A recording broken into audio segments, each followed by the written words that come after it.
Get comfortable. Loosen whatever is still tight. Let the pillow take the weight of your head, and let the room around you go soft at the edges. There is nothing you need to do for the next couple of hours except lie still and listen. Tonight, we are going down a set of stone stairs into a basement in London in the year 1878, and we are going to stay down there for a full working day. You have probably met this person before, in one form or another. She turns up in the background of novels and in the corner of illustrations. A large woman, red in the face, arms bare to the elbow, standing over a pot with a wooden spoon. She is usually good-natured or she is usually bad-tempered, and either way she is usually simple. She boils things. She roasts things. She shouts at a maid. She exists to produce the dinner that the interesting people in the story are about to eat while discussing something more important than dinner. She has no interior life to speak of, no opinions worth recording, and certainly no power. That is the version most of us carry around. It is comfortable. It is also almost entirely wrong. Here is the truer version, and it is the one we are going to spend tonight inside. The cook in a middle-class Victorian household was a skilled tradeswoman running a small manufacturing operation in a hot, dark, badly ventilated basement on a fixed budget, with unreliable equipment, no accurate way to measure heat, no refrigeration worth the name, and a daily deadline she could not miss. She controlled what a family of 7 ate 3 times a day, 365 days a year. She controlled a significant portion of what that family spent.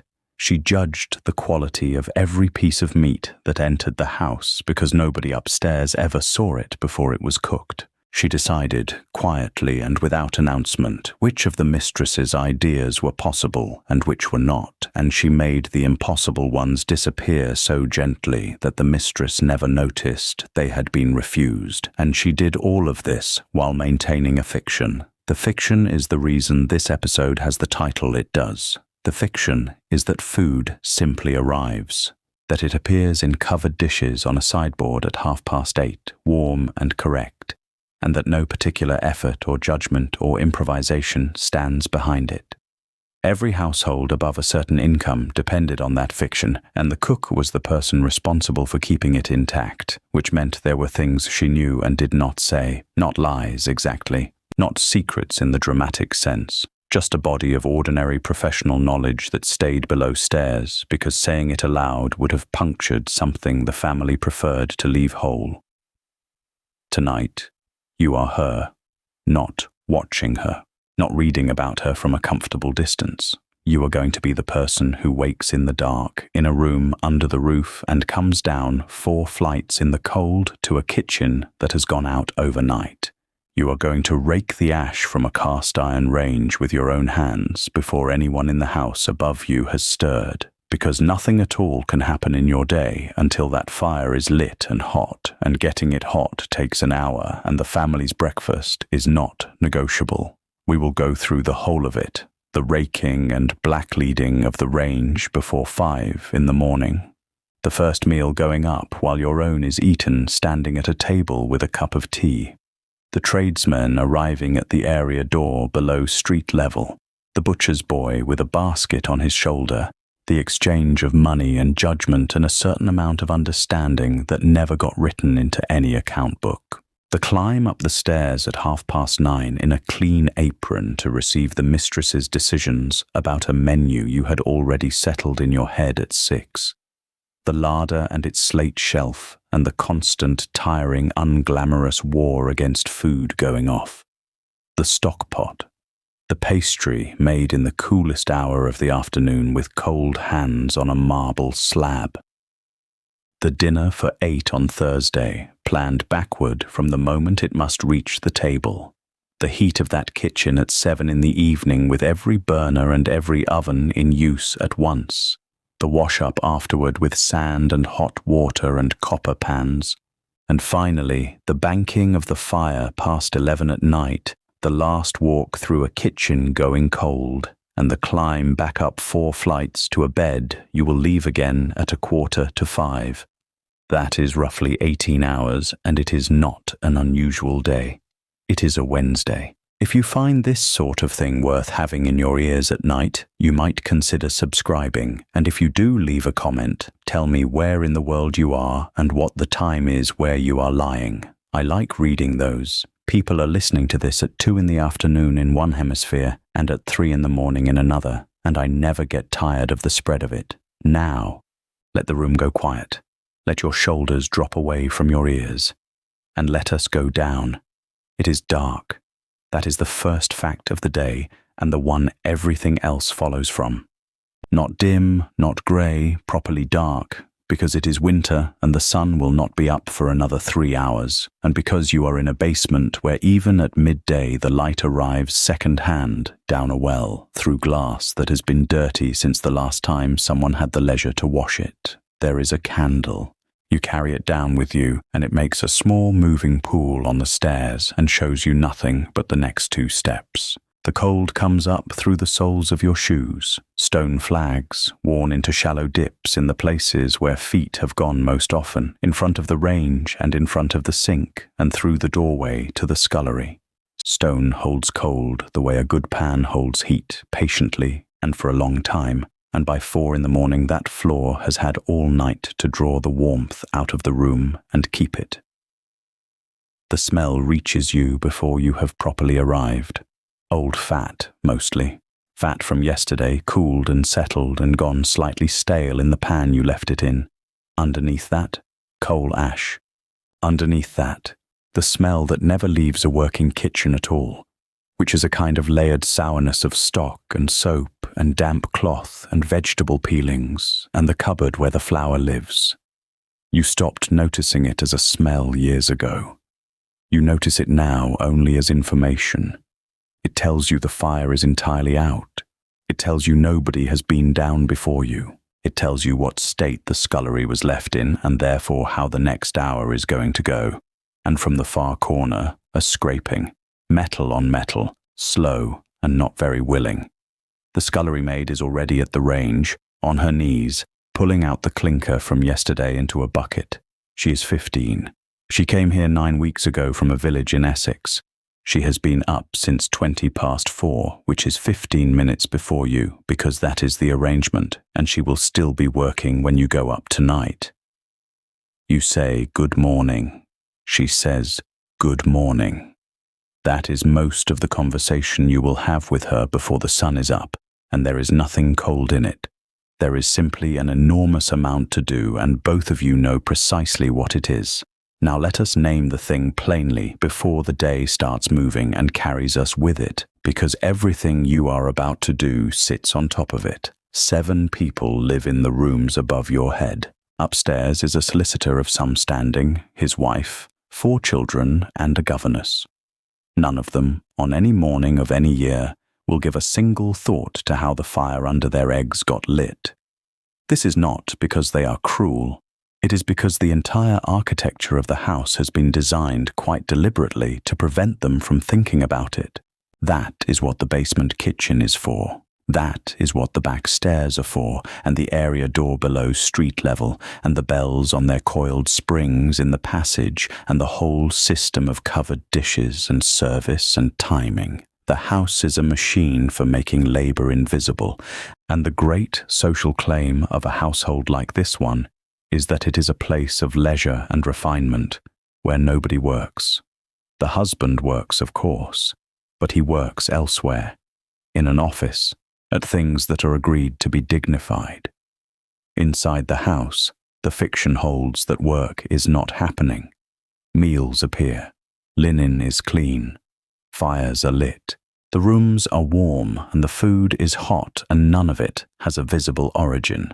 Producing that appearance takes 4 people below stairs and about 60 working hours a week from each of them, and you are the most skilled of the 4. So the sentence to hold on to, as the candle goes down onto the kitchen table and you push your sleeves back, is this one. The family believes food appears. Your job is not only to cook. Your job is to sustain that belief, meal after meal, day after day, without ever once letting the effort show. Everything you never tell them follows from that. Not out of deceit. Out of the job description. There is a good deal ahead of you today. 3 cooked meals for the family and 3 more for the hall. The butcher is due at the area door before 8, and you already know what you are going to say to him about the mutton he sent on Monday. And on Thursday, the day after tomorrow, there is a dinner for 8, which means that a portion of today has to be spent on Thursday rather than on today, and you are the only person in this house who understands that. The maid gets the last of the clinker out. You reach for the black lead and the brushes. Let us begin at the range, because everything begins at the range. The range is a closed iron range, 7 feet of it set into what was once an open hearth and bricked in around the sides. It fills the north wall of the kitchen, and it is the reason the kitchen is where it is, which is to say underground, at the back, below the level of the street. There is one window, high up, and it looks out onto the area steps and the railings and a rectangle of London sky about the size of a tea tray. At 5:15 in the morning, there is nothing in that rectangle but dark and the wet shine of iron. You know this room by feel. You could cross it blind, and you frequently do in the first 10 minutes before the lamp is properly up. The floor is stone, flagged, and cold enough through the soles of your boots that you have learned to keep your weight moving. The great deal table runs down the middle, scrubbed pale, with the ends worn low where 2 generations of knives have come down on them. The dresser stands opposite the range with the copper on it, and above the copper the moulds, and along the beam the hooks, and the whole arrangement of that dresser is your arrangement. You put it in that order. Nobody upstairs has ever seen it. What you smell first thing is fat. Last night's fat, in the trays under the roasting jack, gone cold and gone opaque, and under that the coal, and under that the drain in the scullery, which needs the soda again this week. You register all 3 the way a person registers weather. By 8 in the morning you will not smell any of them. Now the details, since you are going to be living inside them for the next 18 hours. The house is in Bloomsbury, on a street of flat brick fronts with iron railings, 3 windows wide and 4 stories tall, and a basement, which is where you are. The year is 1878. The master is a solicitor with chambers off Chancery Lane, doing well enough to keep a household of this size, and not so well that anyone in it can be careless.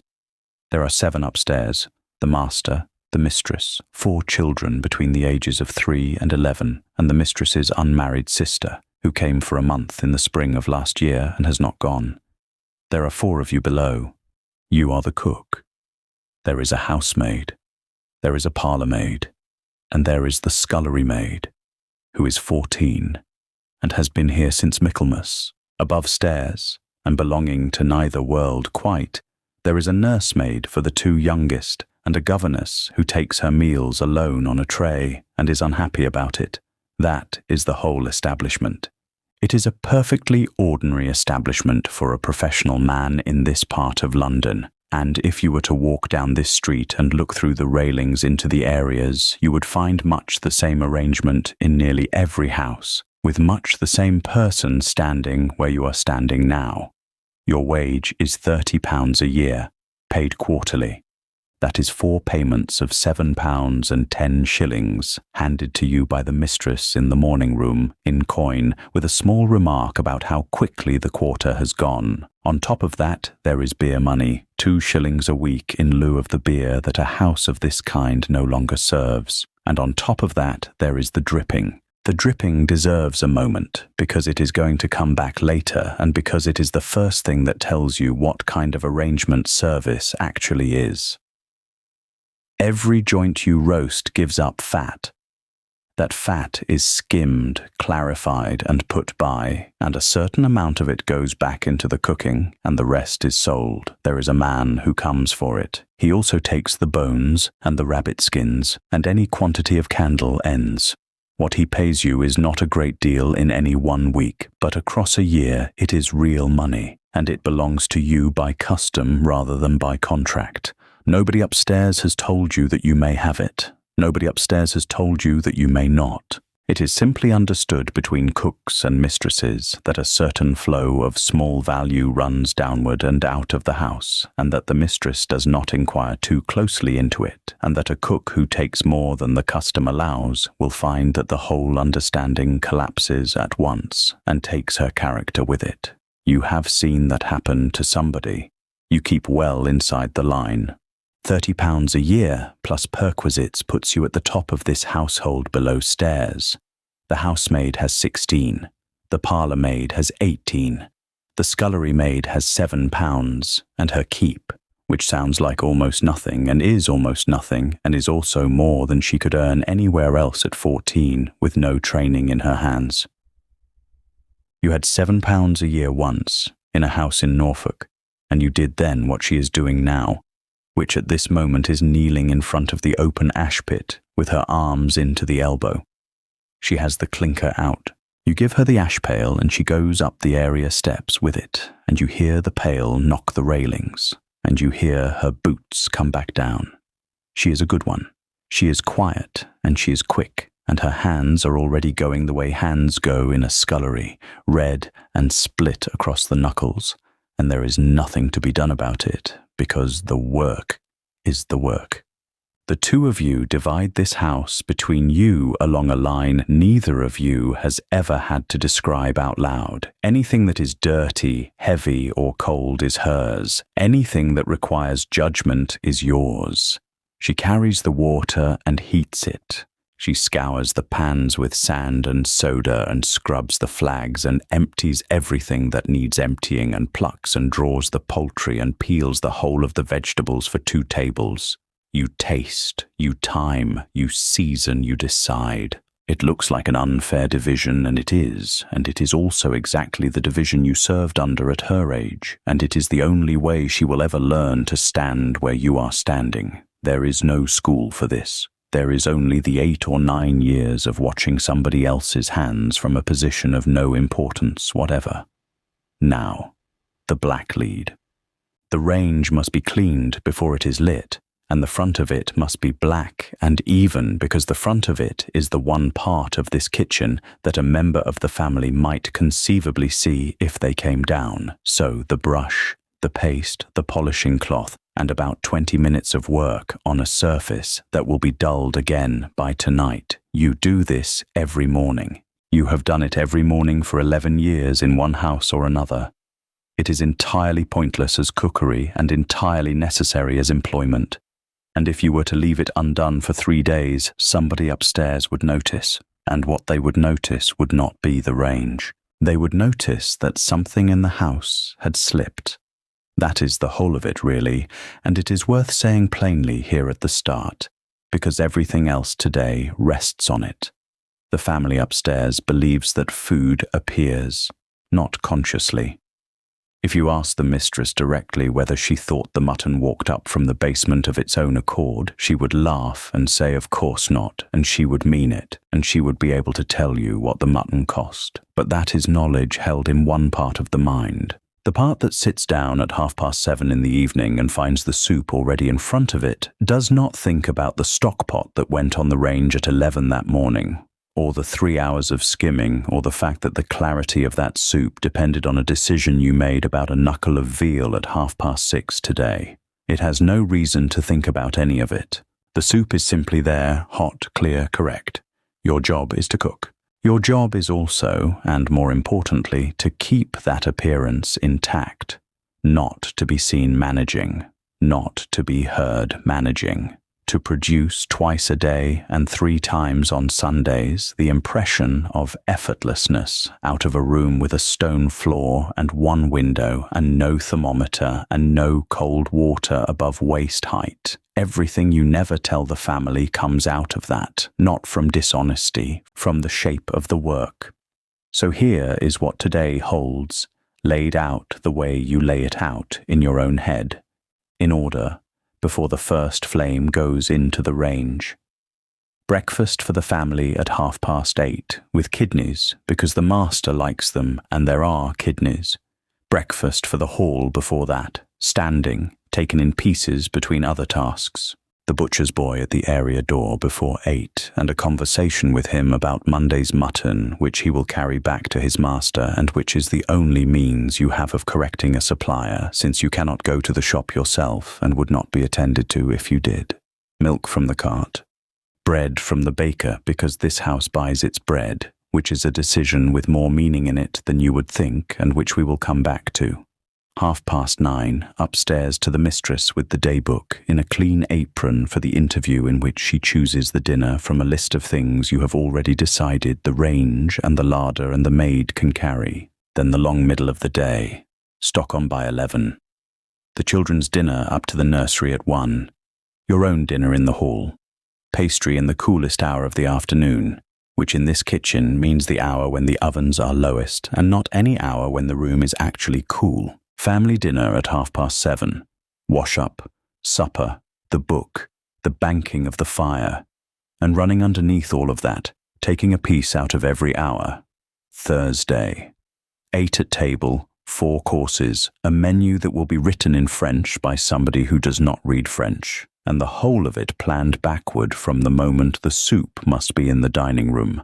Some of Thursday has to be done today. That is not written anywhere. Nobody has asked it of you. It is simply true, and you are the only person in this house who knows it is true. The scullery maid comes back down with the empty pail. You hand her the wood and the paper, and you turn to the range. It is not lit. That is the first fact of the morning, and the one that governs everything after it. Because a cold range is not a thing you can simply switch into life. It is a machine made of iron and soot and habit, and it wants an hour of your attention before it will give you anything back. Yesterday's fire is still in there, in the sense that its remains are. You open the fire door and the smell comes out at you, that particular dead smell of cooled ash and clinker, faintly sweet, faintly metallic. You rake it forward. The clinker comes out in fused grey lumps, the parts of the coal that would not burn and have melted instead into something like slag, and these have to be lifted out with the poker and dropped into the ashpan, and the ashpan carried out, and the whole of the firebox cleared down to the bare bars. If you leave clinker in, the air cannot get up through the grate, and a fire that cannot draw air is a fire that will smoulder all day and cook nothing properly and make you look like a woman who does not know her work. So it comes out, every morning, before anything else in the world, then the flues. The closed range has passages inside it that carry the hot gas from the fire around the oven before it goes up the chimney, and those passages fill with a soft black soot that acts like a blanket. Soot is an insulator. That is the whole trouble with it.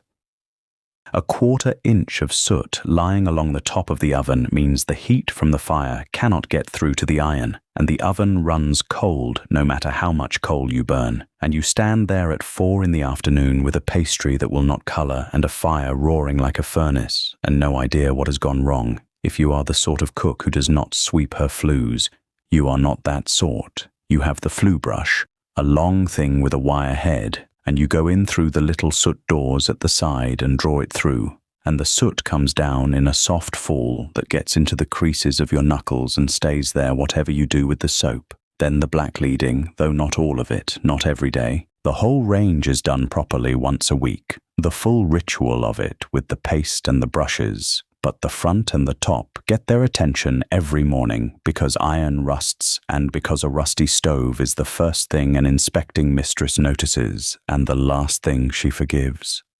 The black lead is a paste of graphite. You brush it on, you let it take, you polish it back with a bristle brush until the iron has a dull, dark shine to it. It does nothing at all for the cooking. It is entirely a matter of appearance, and it takes you something like 20 minutes of hard arm work, and if you did not do it, someone would ask why. And then, at last, you lay the fire, paper twisted into knots, wood laid across, not stacked, laid so the air can move between the pieces, small coal on top, not the big lumps yet, and the damper set to give it every bit of draught the chimney will offer. The match.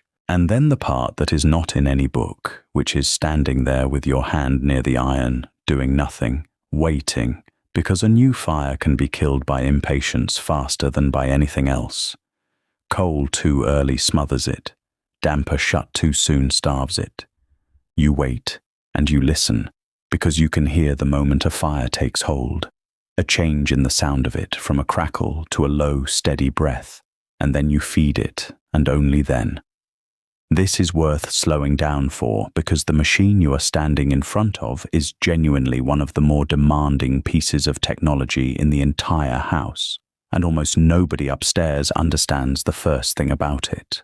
The closed kitchen range, of the kind installed in a respectable London house by the 1870s, is an iron box containing a fire, with an oven on one side, sometimes an oven on both sides, and a boiler behind or beside the firebox that heats the household's hot water. The fire is enclosed, which is the improvement the word closed is doing, and enclosing it means the heat is directed rather than thrown out into the room, which makes it far more efficient than the old open hearth and far, far less obliging. An open fire tells you what it is doing. You can see it. A closed range hides its fire behind iron and communicates only through dampers and guesswork. There are usually 3 dampers, though the arrangement varies by maker, and some ranges have 4. One controls the draft to the fire itself. One diverts the hot gas around the oven or lets it go straight up the chimney. One governs the boiler. They interact.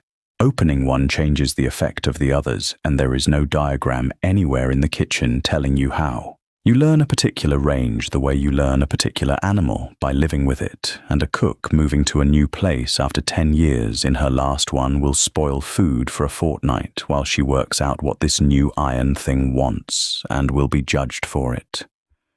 And here is the thing that ought to be said plainly, because it is the fact that shapes your entire working life, and it is invisible from the dining room. There is no thermometer. Oven thermometers exist, in the sense that thermometers exist and some very grand and very modern kitchens have something of the kind. But in a house like this one, in this year, the oven has a door and a handle and nothing else. No dial, no number, no setting. The recipes in the manuals do not say 200 degrees, because there would be no way to act on it if they did. They say a quick oven, a moderate oven, a slow oven, a soaking heat. And it is entirely, wholly, your business to know what those words mean in iron. So you have your methods. You open the door and hold your bare hand in the mouth of the oven and count. If you can hold it there while you count slowly to 20, that is a slow oven, good for a milk pudding or for drying. If you must pull it away by 10, that is your moderate heat, your meat, your cakes. If you cannot bear it past 3 or 4, that is quick, and that is where the pastry goes, in fast, to set the layers before the butter can run. And when your hand is unreliable, which it is, because a cook's hands are burned and calloused and lie to her, you use flour, a pinch of plain flour on a scrap of paper or scattered on the oven bottom, and you watch. If it browns gently and evenly while you count to a minute, you have your moderate heat. If it goes brown at once and then black, the oven is fierce and you shut the damper and wait. If it sits there pale and does nothing, your flues want sweeping or your fire wants coal, and you have perhaps 40 minutes to correct it, which is fine at 8 in the morning and a catastrophe at 7 in the evening. That is the whole science of it. A hand and a pinch of flour and 20 years of paying attention. The fire has taken now. You can feel it through the iron when you lay your palm flat on the hot plate, that first faint answering warmth. And you open the damper further and build the coal up along the back where it will burn steadily instead of flaring. The kettle goes on. The big iron kettle for the servant's tea and for the first hot water, and the sound it will make in 20 minutes is one of the few genuinely pleasant sounds in this room. And here is something the family will never know and would not find interesting if they did, and which is nevertheless the truth about how they eat. The range decides the menu, not the mistress. The mistress chooses at 9:30 from a list, and she believes the list is a list of dishes. It is not. It is a list of things this particular iron box can do on this particular day, given how the flues are drawing, given how much coal is in the cellar, given that the left oven has run 20 degrees cooler than the right one since the winter before last, and no ironmonger has ever managed to say why. If you have a roast in, you cannot also have a soufflé, because the roast wants a steady soaking heat for 2 hours, and the soufflé wants a fierce one for 20 minutes, and there is one fire serving both ovens. If the boiler is being drawn hard upstairs because the household is bathing, the fire's heat is going into the water and not into your baking, and you will feel it as a slackness in the oven that you cannot correct until the taps go quiet. If it is a wet, still day with no wind, the chimney does not draw properly, and everything runs slow and sulky, and you plan a cold luncheon and let her believe it was her idea. She will say, "I thought a fillet of veal on Wednesday," and you will say, "Yes, ma'am, very nice," though the veal at the butcher's has not been what it was, and perhaps a saddle of mutton would answer better, and she will agree, and think herself decisive, and never once suspect that the mutton was chosen because it can go in at the same heat as the pudding and the veal could not. The scullery maid is at the sink now with the first of the water. She is 14 and she has been up as long as you have, and between the two of you there is a division of labour that was never discussed and never written down and is absolutely fixed. She carries, she scours, she does the ashpan and the sand and the coppers and the vegetables, and her hands are already, at 14, the hands of a woman of 40. You do the fire, the flues, the judgment, the knife, the sauce, the timing. She does what can be done wrongly and put right. You do what cannot. She does not resent this particularly.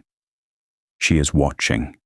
In 4 years, if she stays, and if you let her, she will be a kitchen maid and she will be allowed to touch pastry, and she is learning the range now by standing beside it while you swear at it. That is how you learned. Nobody taught you with words. The iron ticks as it expands. The kettle begins to shift. Upstairs, nothing has stirred, and the whole house is still asleep inside a warmth that has cost, so far this morning, 1 hour of your life and about 4 pounds of coal. By 7:30, the range is at its best heat of the day, and this is the hour when everything you have done since 4:45 turns into food. The kidneys first, because they want the hottest part of the top plate and the shortest time. You split them. You trim the core out with the point of the small knife.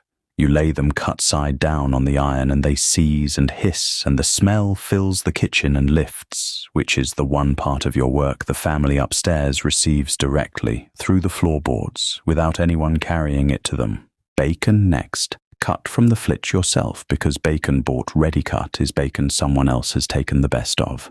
Eggs held back until the last possible minute, because an egg cooked and then kept warm for 6 minutes is a different and worse object than an egg cooked and eaten. Toast made at the fire on a fork by the scullery maid in a quantity that assumes at least a third of it will go back untouched. There is a fish dish as well this morning, a pair of whiting, because the master has been reading something about the digestion and has taken an idea into his head about fish before 8 in the morning. Ideas of this kind arrive without warning and depart the same way, and the correct response is neither to argue nor to invest, so you have bought 2 whiting, not 6, and you will see whether the idea survives the week. Everything goes up in covered dishes, not on plates, not in the pot, in a matched set of lidded metal dishes with a hot water reservoir beneath, and this detail is worth slowing down for, because it is the whole architecture of a Victorian breakfast in one object. The family does not sit down together at a stated hour and receive a served meal. They come down when they come down.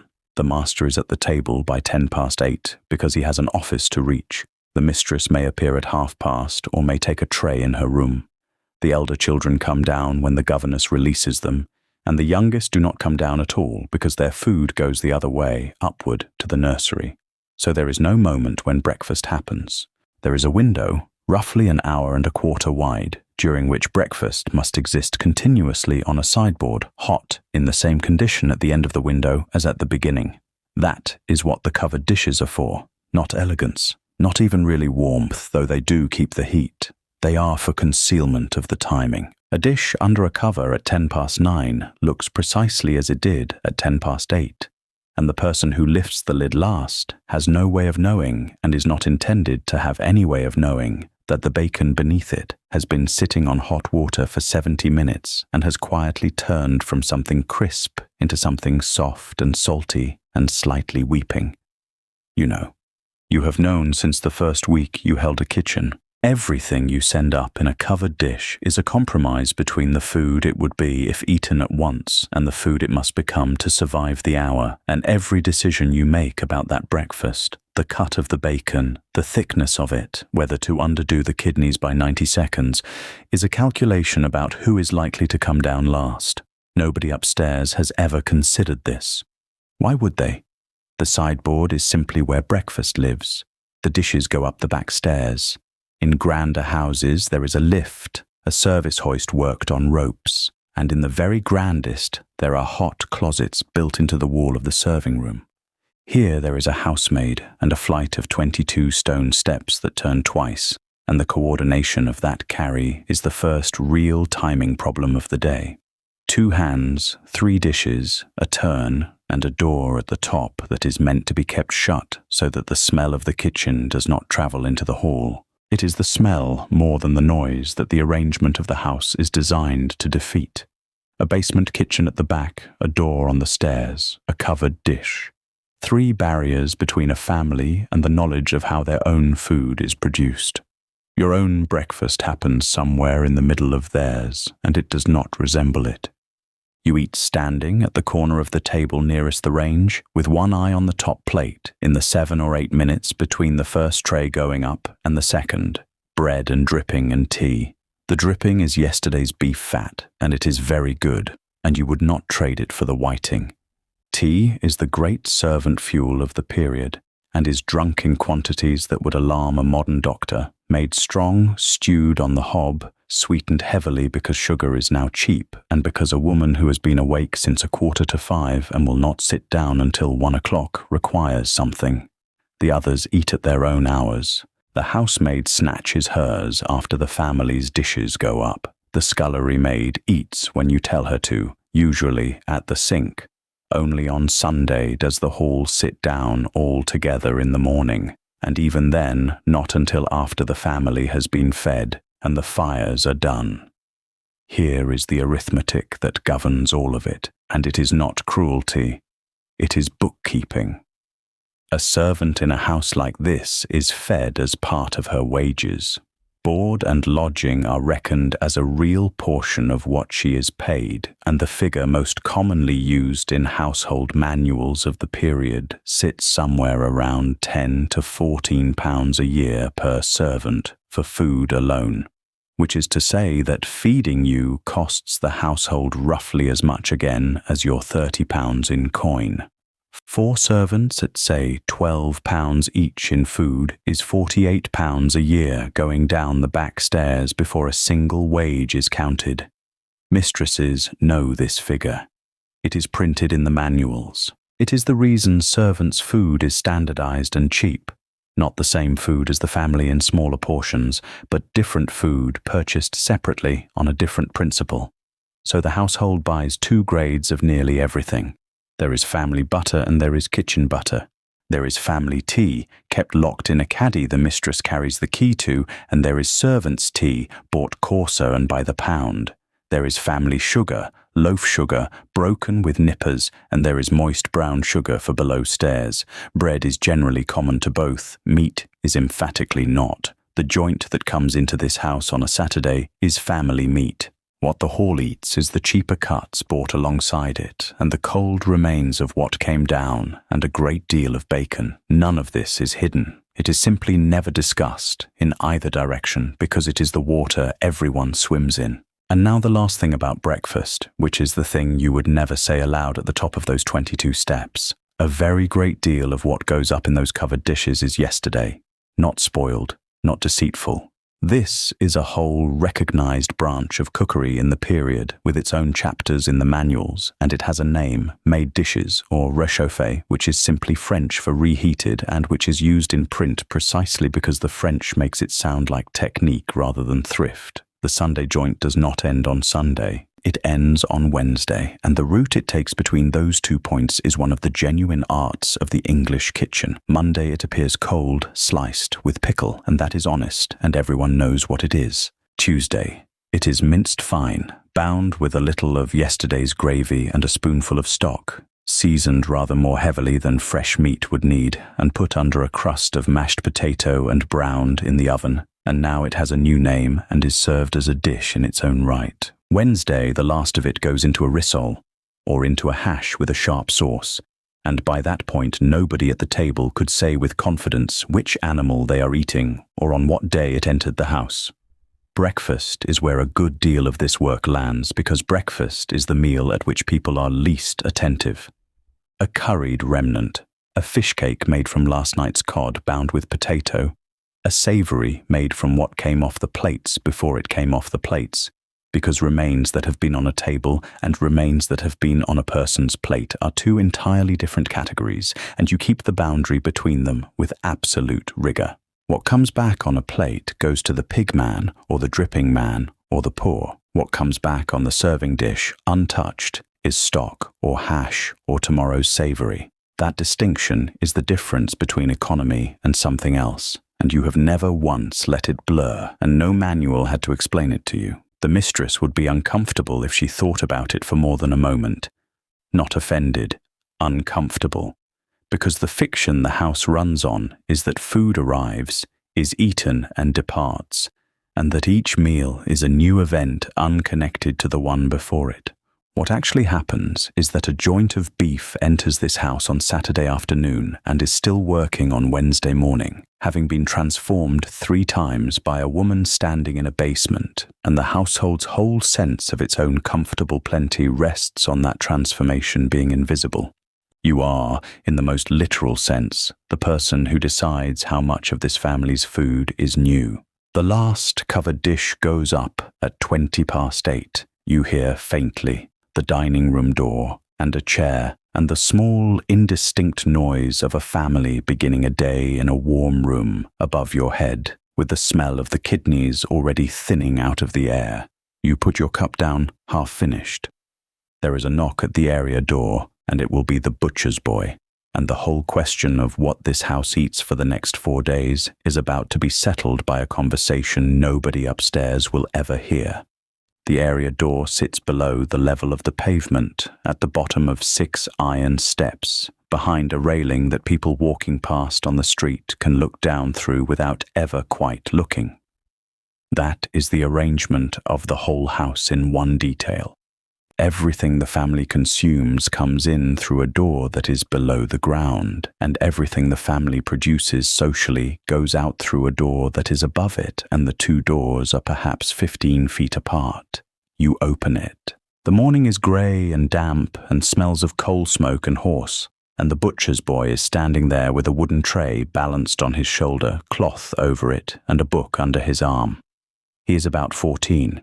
He has been coming to this door since March, and you know his name, and he knows that you will look at everything before you take it, which is why he brings you what he brings you and not what he brings to the house on the corner where the cook is elderly and half-blind and signs the book without lifting the cloth. The cloth comes off. There is a loin of mutton, and there is a piece of beef for stewing, and there is a set of kidneys, and you pick up the mutton with both hands and turn it over and look at the cut edge and press the fat with your thumb. This is not ceremony. The fat should be firm and dry and white, or very slightly creamy, and it should not be soft, and it should not have that faint grey slick that means the animal was killed too long ago in weather too warm. The lean should be a good dark red, not brown at the edges, not pale and wet. The cut surface should be close-grained. You put your face near it, briefly, without any embarrassment at all, because the nose knows before the eye does, and a cook who is too refined to smell meat at the door is a cook who will be smelling it at 7 in the evening with 8 people sitting down.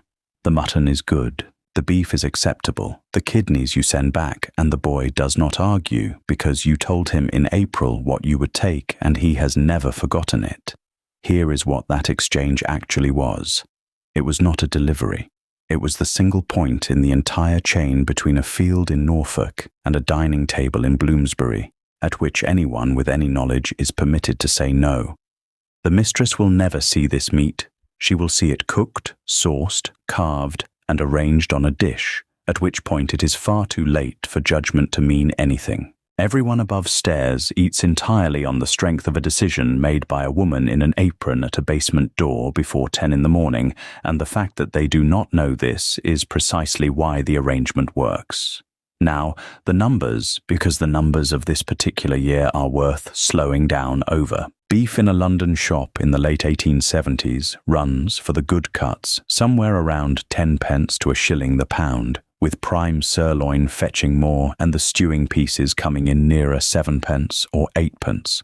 Mutton sits close behind it, perhaps 8 pence to 11 pence, depending on the cut and the season. Butter is dear, at somewhere between 1 shilling and 1 shilling and 4 pence the pound for the fresh, and less for salt. Eggs vary wildly across the year, cheap in spring at perhaps 8 pence or 9 pence the dozen, and climbing toward 1 shilling and 6 pence in the depth of winter, which is why your recipes migrate through the year without anybody upstairs noticing they have migrated. Bread, the quartern loaf, sits near 6 pence. Milk comes at 4 pence the quart. Tea is the luxury of the list, at 2 shillings or more the pound for anything a family of this standing would care to be seen drinking. Set those against the wages of the house and the shape of things becomes clear. You have £30 a year. The parlour maid has perhaps 20. The scullery maid has 12 and is fed. A pound of good beef costs about a shilling, and there are 20 shillings in a pound sterling, so the joint that goes into the oven on Sunday, at 9 or 10 pounds weight, costs roughly 10 shillings, and that single joint therefore represents about a week of the scullery maid's wages, food and lodging aside.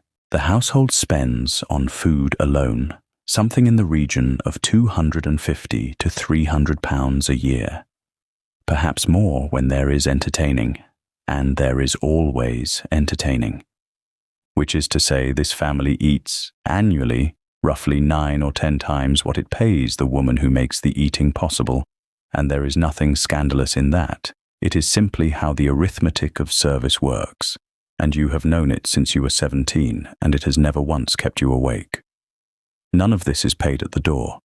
That is the thing people misunderstand about the tradesman's book. Almost nothing in a household of this kind is bought with money in hand. The butcher's boy carries a book, and you carry a book, and what happens at the area door is that both books are written in. Loin of mutton, 7 pounds 4 ounces at 10 pence. Beef, stewing, 4 pounds.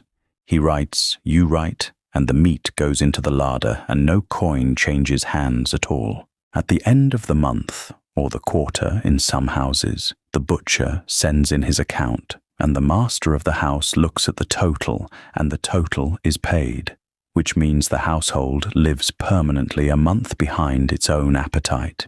It also means the tradesman is extending credit, and credit has a price, and the price is folded quietly into the pound rate, so that a family that settles quarterly pays a little more for its beef than a family that settles weekly, and nobody involved will ever say so aloud. Now, who checks the books? In theory, the mistress. Every advice manual of the period is emphatic on this point. She is to call for the tradesman's books. She is to compare them against the cook's day book. She is to satisfy herself that the quantities entering the house match the quantities the kitchen claims to have used, and she is to do this weekly without fail, because a mistress who does not check her books is inviting exactly the sort of loss the manuals are so anxious about. In practice, she checks them thoroughly for perhaps 3 months after engaging a new cook, and then she checks them briskly, and then she checks the totals rather than the lines, and then she asks you whether the butcher's account seems high this month, and you say that beef has risen, and she says yes, she supposed it had. That is not a failure of character on her part. It is a failure of information. She cannot cook. She has never lifted a joint. She does not know what 7 pounds of mutton looks like on a tray, or how far it goes at a table of 7, and so the only way she could genuinely audit you would be to acquire, over years, the knowledge you already have, which is knowledge her entire position is designed to make unnecessary. The gap between what she is told to supervise and what she is equipped to supervise is not an accident of this one household. It is built into the structure, and in that gap sits the matter nobody will put in writing. Tradesmen give cooks a commission. A penny in the shilling is the figure most often whispered, sometimes less, sometimes a flat sum at the quarter, sometimes not money at all, but a piece of something good put by under the cloth for the kitchen's own use. It is universal. It is understood by every servant in London.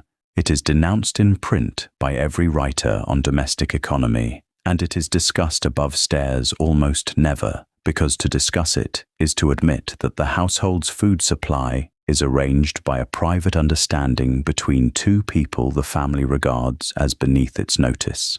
You may take it or you may not. Some cooks refuse it flatly and are respected for it and are poorer for it.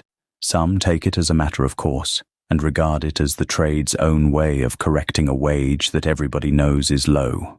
What you cannot do is pretend the offer has not been made, because the offer is made to everyone, and the choosing is the whole of the moral question. What matters far more than the penny, though, and this is the part the manuals never grasp, is that the commission is not really what binds you to the butcher.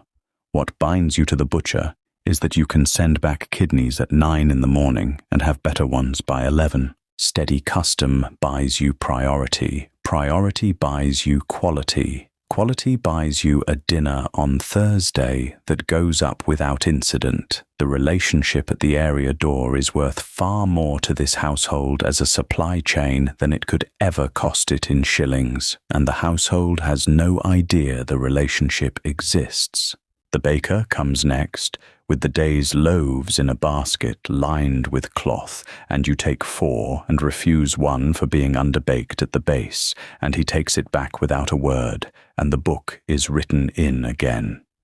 Then the milk, carried down from a cart in a pail with a lid, measured out into your own jugs, and you look at the colour of it, and you will look at it again in 3 hours when it has stood, because milk in this city is not always only milk, and a cook who does not know the look of milk that has been generously acquainted with the pump is a cook who will be blamed when the nursery pudding refuses to set. By 10 o'clock the door has opened 5 times and closed 5 times, and the larder holds everything the family will eat until Saturday, and every single item in it has passed under your hands and been accepted or refused. Upstairs, at this moment, the mistress is at her writing desk, answering 2 notes and considering whether to call on a woman in Gordon Square. She will come down to the question of dinner in about half an hour. She will believe, quite sincerely, that she is about to decide what this house eats. She is not. That was settled at the area door, in the damp, between a woman in an apron and a boy of 14, with a tray on his shoulder. And the only remaining question is how gracefully you will let her arrive at the conclusion you reached an hour ago. At 25 minutes past 9, you go to the small mirror hung by the dresser, which is not there for vanity, and everyone below stairs knows it, and you take off the apron you have worn since 4:45 and put on the clean one. This matters more than it sounds.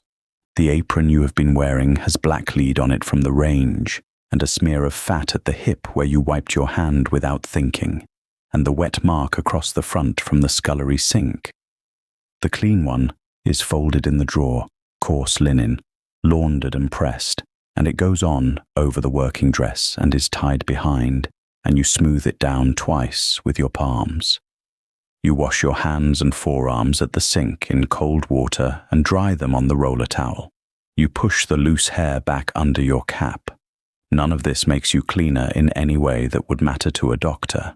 It makes you presentable in a way that matters enormously to the arrangement you are about to take part in, which is the daily conference on dinner, and which depends absolutely on nobody in the morning room being reminded by the state of your hands of where the food actually comes from. Then you take the daybook from the shelf. It is a plain ruled volume, about the size of a hymn book, and it has in it the account of what has come into this house and what has left it. You have written in it since before 6. You tuck it under your arm, and you go up the back stairs. The back stairs are steeper than the front stairs and narrower and uncarpeted, and the wall beside them has been rubbed pale by the shoulders of everyone who has ever climbed them carrying something. You come up through the baize door on the ground floor, and the moment you pass through it, the noise changes.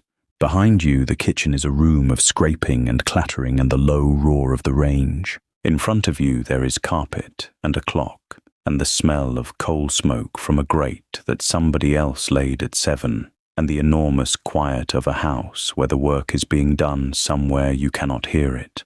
The mistress is in the morning room. You knock and wait and go in. Here is what appears to happen next. She asks what you propose for dinner. You suggest 3 or 4 things. She considers them and chooses, and perhaps makes an alteration, and the alteration is yours to carry out. She may consult a manual. She may say that the master is fond of a particular soup. She approves the daybook or glances at it, or does not glance at it at all. In 8 minutes, you are back through the baize door, and the household's dinner has been decided by the woman whose house it is. Here is what actually happens. You walk into that room carrying a list of things which you have already established are possible, and she chooses among them, and the choosing is real, and the possibility is not hers. This is worth slowing down for, because the whole shape of a servant's authority in a Victorian house lives inside that distinction, and it is easy to look at the arrangement from outside and see only obedience. Consider what you knew before you climbed the stairs. You knew what was in the larder because you accepted it at the area door an hour ago and put it away yourself. You knew the state of the joint that has been hanging since Monday and how much longer it will keep. You knew which oven of the range is behaving and which is not. You knew that the kitchen maid is capable of a raised pie and is not yet capable of a soufflé and will not be for another year. You knew that the fishmonger's boy comes on Wednesday and not today, and therefore that anything requiring fresh fish is not a dinner, it is a wish. You knew that the mistress has ordered a dinner for 8 on Thursday, and that Thursday's work begins on Tuesday, and that whatever you put in front of the family tonight must not consume the labor that Thursday is going to require. All of that is arithmetic done in a basement before 9 in the morning, and none of it goes up the stairs with you in words. What goes up the stairs is the residue of it.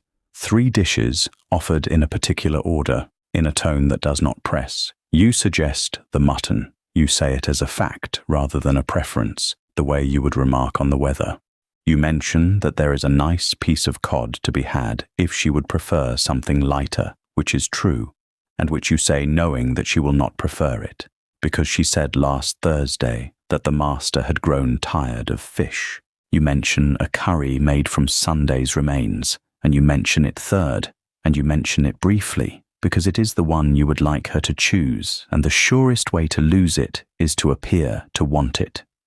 She says the mutton. She says it decisively, and she is pleased with the decision, and she has every right to be, because she is not being deceived about anything. The mutton is genuinely good. It is genuinely the best thing in that larder today. You would have served it whatever she said is all, and the difference between those 2 sentences is a difference nobody in this house will ever have occasion to examine. Then she says the thing that makes the morning slightly harder, which she nearly always does, and which is the reason this interview cannot be conducted by note. She has been reading. There is a book on the small table beside her, and you can see the shape of it, and you know the shape of it, because half the mistresses in this parish own the same one. Mrs. Beaton's volume of Household Management came out as a book in 1861 and has been reprinted and enlarged and abridged and given as a wedding present so many times since that it has stopped being a book and become a piece of furniture. Nobody in a kitchen resents it exactly. It is a genuinely useful compilation, and a great deal of it is sound. The difficulty with it is not that it is wrong. The difficulty is that it is orderly, and it arrives in the hands of women whose kitchens are not. The manuals of the period all share this quality. They set out a dinner in courses with times attached. They give quantities for 10 persons and quantities for 20. They describe the equipment a well-appointed kitchen contains, and they describe the servants a well-appointed household employs, and they do so in a tone of quiet assumption, as though every house in Bloomsbury had a still room and a pastry cook and an oven that did what it was told. They are written, in other words, for a household one full step wealthier than most of the households that buy them. That gap of one step is where you live. So she says she has seen a dish. She describes it. It involves a garnish that requires a mould you do not have, and a stock that would need 4 hours you have already spent, and a final stage in a hot oven at precisely the hour when the mutton needs the same oven at a different heat. And you do not say no. You have never once said no in that room, and you do not intend to begin. What you say is that it is a very handsome dish, and that it would show beautifully on Thursday, when there is company to see it, and that if she is willing, you would rather keep it for Thursday than spend it on a family dinner where only the master will remark on it.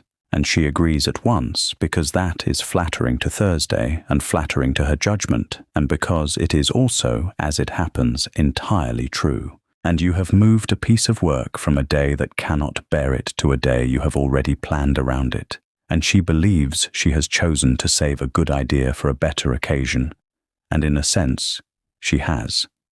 This is the third thing you never tell the family. Not the mutton and not the curry, but the steering itself. That there is a whole category of dishes you keep away from her, gently, week after week, and that you keep them away not from laziness, but from knowledge. The dishes that need a second pair of trained hands, and there is only one pair. The dishes that need a steady oven, and the range has moods. The dishes that need an ingredient which would have to be bought specially and would show up in the book as an unexplained expense, and expense is the one thing on which a cook is watched. You do not tell her that. If you told her, she would have to decide what to think about it. And what she would think, most likely, is that she was being managed by her own servant, which is a thing no mistress in 1878 enjoys being told, and which is also plainly exactly what is happening. The arrangement functions because nobody names it. You perform being directed, she performs directing. Both performances are sincere. Neither of you is lying. It is simply that the true sentence, which is that the kitchen decides and the morning room ratifies, has no polite form in this house and therefore does not get said. She asks about the book. You open it and hold it, and she reads the figures for the week so far and remarks that the butter has gone up, and you agree that it has. The butter has gone up. You could tell her by how much and where it will settle and what the dairyman said about it, and she does not ask and you do not offer. She says, "That will be all." You say, "Thank you, ma'am," and you go out and you close the door quietly and you go back along the carpet to the baize door and you push through it into the noise and the heat and the smell, and the door swings shut behind you and the carpet ends. On the stairs going down, you are already changing the shape of the afternoon in your head. The mutton wants 2 hours and a quarter. The curry has been saved and will now be Saturday. Thursday has acquired a dish that will need a mould, and the mould will have to be borrowed from the house on the corner, and the borrowing will have to be arranged today through their kitchen maid at the area railing without anyone upstairs in either house learning that it happened. At the bottom of the stairs, you untie the clean apron and fold it and put it back in the drawer, and you take up the working one and you tie it on, and the daybook goes back on its shelf. It is 18 minutes to 10. Nobody has told you what to cook. The larder is the coldest room in the house, and it is cold on purpose. It sits at the north end of the basement, behind the kitchen, with one small barred window set high in the wall and glazed with nothing at all. There is only wire gauze across it, fine mesh to keep out the flies and let in whatever the area can offer in the way of moving air. In January, that air is a knife. In August, it is barely air at all, only a warm slackness that comes over the sill smelling of the street, and August is the month you dread more than any other in the working year. You go in now with a candle, because the window gives light, but not enough of it, and the shelves stand back in shadow. The long shelf on the left is slate. Slate holds cold the way stone holds cold, slowly, stubbornly, and it gives that cold back to whatever sits on it. The butter goes there, and the milk in its covered jugs, and the cream, and anything with a fat in it that will turn if it is allowed to warm. Above the slate are wooden shelves for the dry goods and the crockery bowls with their muslin covers. On the far wall are the meat safes, 2 of them, wooden frames with gauze panels on all 4 sides so that the air passes through and the flies do not, and the joints hang inside them on hooks, and the game hangs beside them on a rail, and there is a stone jar of dripping under the bench with a plate on top of it. The smell here is not one smell. It is 4 or 5 smells lying in layers, and you have learned to read them the way another woman reads print. There is the flat, cold mineral smell of the slate itself, which means nothing. There is the sweet, grassy smell of good butter, which means all is well. There is the faint sourness at the top of a milk jug on the 3rd day, which means the milk goes into a pudding today and not into a cup tomorrow. There is the clean iron smell of fresh beef, which is almost no smell at all. And there is the other one, the one that is not sourness and not rot, but something in between, a sort of sweetish tackiness in the back of the nose, which means that a joint has begun its turning and that you have between 18 and 30 hours to decide what becomes of it. You go along the shelves and you smell everything and you touch a good deal of it, and this takes 6 or 7 minutes, and it happens twice a day, morning and evening, without fail, for as long as you hold this place. Here is something worth slowing down for because it explains almost everything about how this kitchen thinks. Nothing in this house is cold except by arrangement. There is no machine anywhere in the building that makes cold. Cold has to be bought, carried, stored, and spent exactly like coal, and like coal it runs out. Some of it is bought from the ice merchant. The trade is enormous, and most of the family upstairs has no idea it exists. Ice is cut in winter from lakes in Norway and from ponds in the eastern counties, sawn into blocks, packed in sawdust, shipped and stored in great brick wells sunk into the ground north of the city, where a well 30 feet deep will hold its charge from one winter through to the next, with a loss the merchants seem willing to bear. From there it comes out on carts, and a block arrives at the area door wrapped in sacking and dripping already, and it costs money, and it dies in the icebox within days. The icebox in the corner of the larder is a wooden chest lined with zinc and packed between its walls with charcoal and sawdust for insulation. The ice sits in the upper compartment and the cold falls, because cold falls, and the food sits below. There is a small drain at the bottom for the meltwater and the drain blocks, and when the drain blocks, the meltwater stands and the wood swells and the whole chest begins to smell, and unblocking that drain with a bent wire is one of the least dignified duties in the house, and it is yours, because the scullery maid will not do it properly. In a house like this, the icebox is not a daily convenience. It is a thing you use hard for 3 days before a dinner, and then let go empty. Ice is for the sweet course, for the jellies and the creams and the moulded things that must arrive at table standing up rather than lying down, and for the butter in a hot week, and for the fish, and for nothing else. If you kept ice in that chest every day of the year, the bill would appear in the accounts, and there would be a conversation about it in the morning room, and the conversation would end with the ice being reduced. Everything else is done without cold at all. Everything else is done with salt, smoke, fat, sugar, vinegar, and speed. The bacon on its hook has been in brine and then in smoke, and it will keep for months. The tongue in the crock has been salted with saltpeter until it went that particular pink, and it will keep for weeks. The potted meat under its half-inch of clarified butter is sealed away from the air entirely, and air is the whole enemy, and it will keep as long as that seal holds, and no longer. The onions are in vinegar. The plums from August are under sugar in the still room. The goose fat is in a jar, and the goose fat is doing two jobs at once, being both a food and a lid. Every one of those methods is a way of making a thing inhospitable.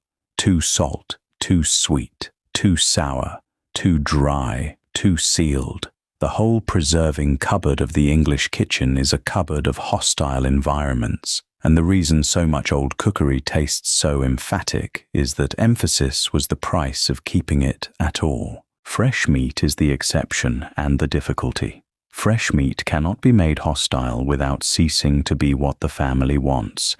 It has to be bought close to the day it is eaten and judged hard at the door and hung in the safe and watched. So you watch. The mutton for today is well enough.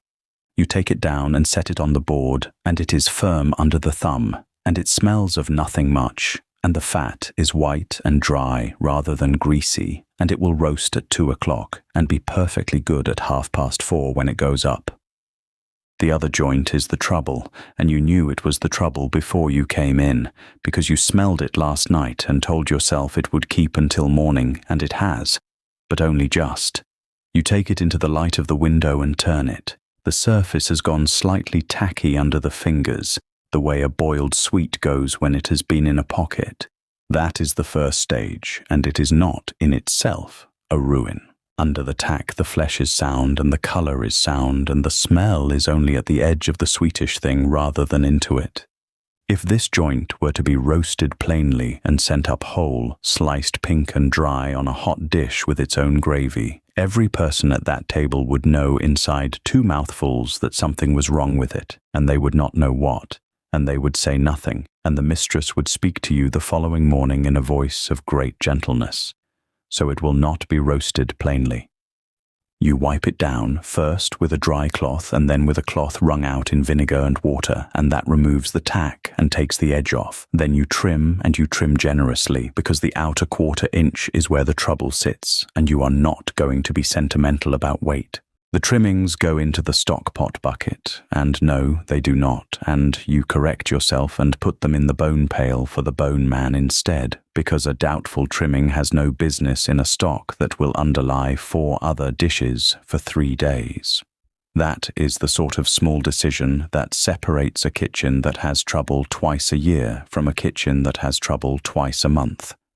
Then the meat is cut down small, and it goes into a dish with onion and a bay leaf and a good spoonful of the strong sauce from the bottle in the corner, and pepper enough to be noticed, and a made mustard, and stock, and it goes into the cooler oven under a crust of mashed potato browned hard on top. It will be a shepherd's pie, or something the family will call a shepherd's pie, and it will be excellent, and it will be one of the dishes the youngest child asks for by name, and is told is not company food.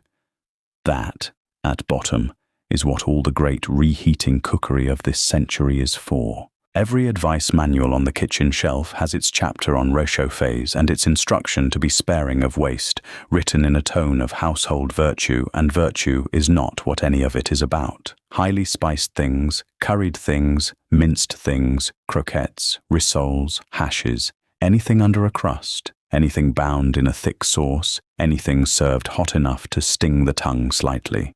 All of it exists because there is no cold in the house and no way of stopping time, and a joint that was bought on Monday still has to be worth something on Wednesday. Waste is the thing you are measured by, not skill. Skill is what gets you the situation. Waste is what keeps it or loses it. A cook who spends £4 a week where the last one spent £3 and 15 shillings will be discussed, and the discussion will not include the words spoiled or turned or larder, because upstairs does not use those words. It will include the word extravagant, and extravagant is a word that ends careers. And so the thing you do not say and will never say and would deny if it were put to you directly is this: There are days in every year when the family has eaten meat that you would not have carried up the stairs in its plain state for any money. Not spoiled meat. You are not that kind of cook, and this is not that kind of house. But meat on the turn, rescued, rebuilt, disguised under spice and crust and heat, and served with perfect confidence by a woman in a clean apron who has calculated the risk in the cold 2 hours earlier and taken it deliberately. They ate it and praised it and asked what it was. 11 o'clock, and the stock pot goes on.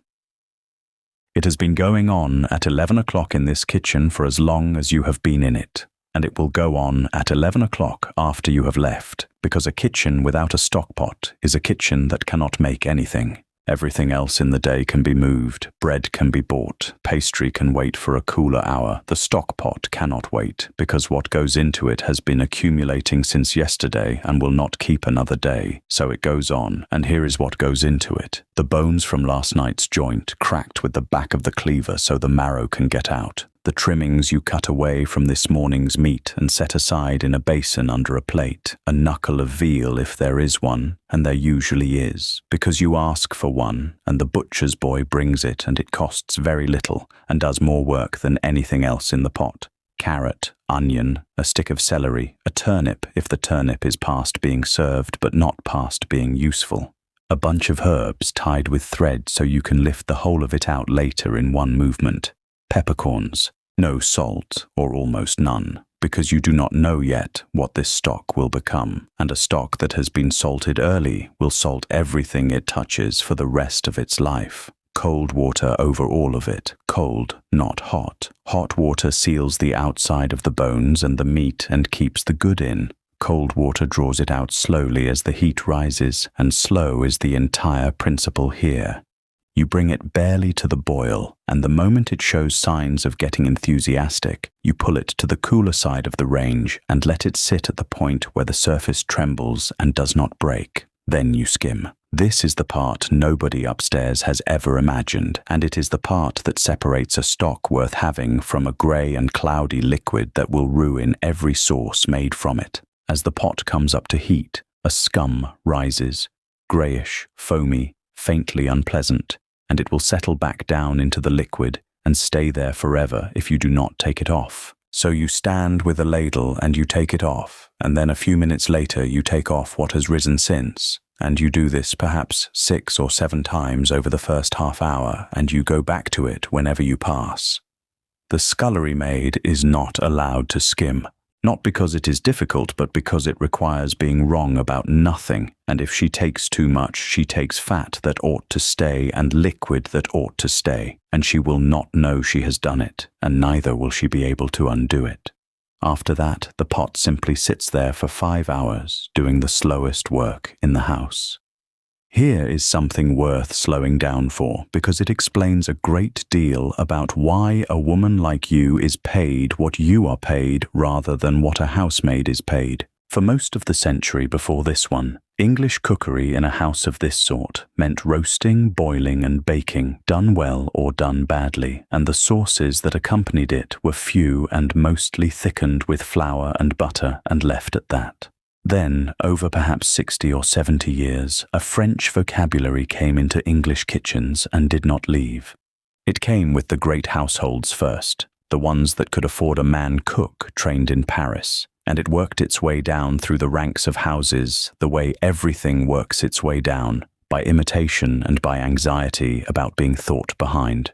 What arrived was not just recipes. What arrived was a system. The idea that you do not make each sauce from nothing each time, but that you build a foundation, and from the foundation you build a small number of parent sauces, and from those you make every other sauce by addition. Brown stock and white stock, a roux cooked to the color you require and no darker.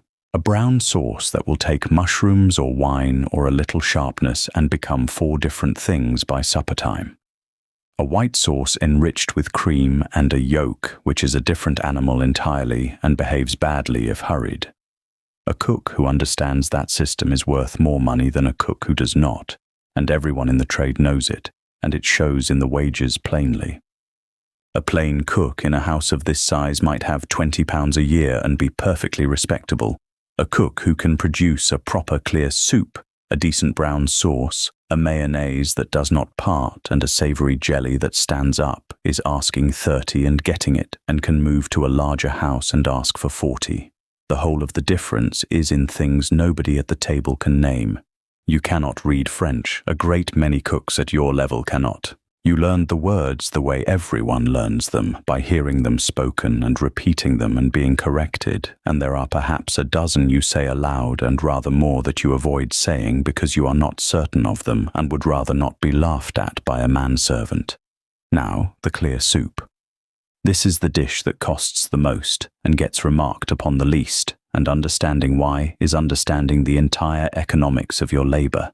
To make a clear soup, you begin with the stock you started at 11, which has already had 5 hours. You strain it through a cloth.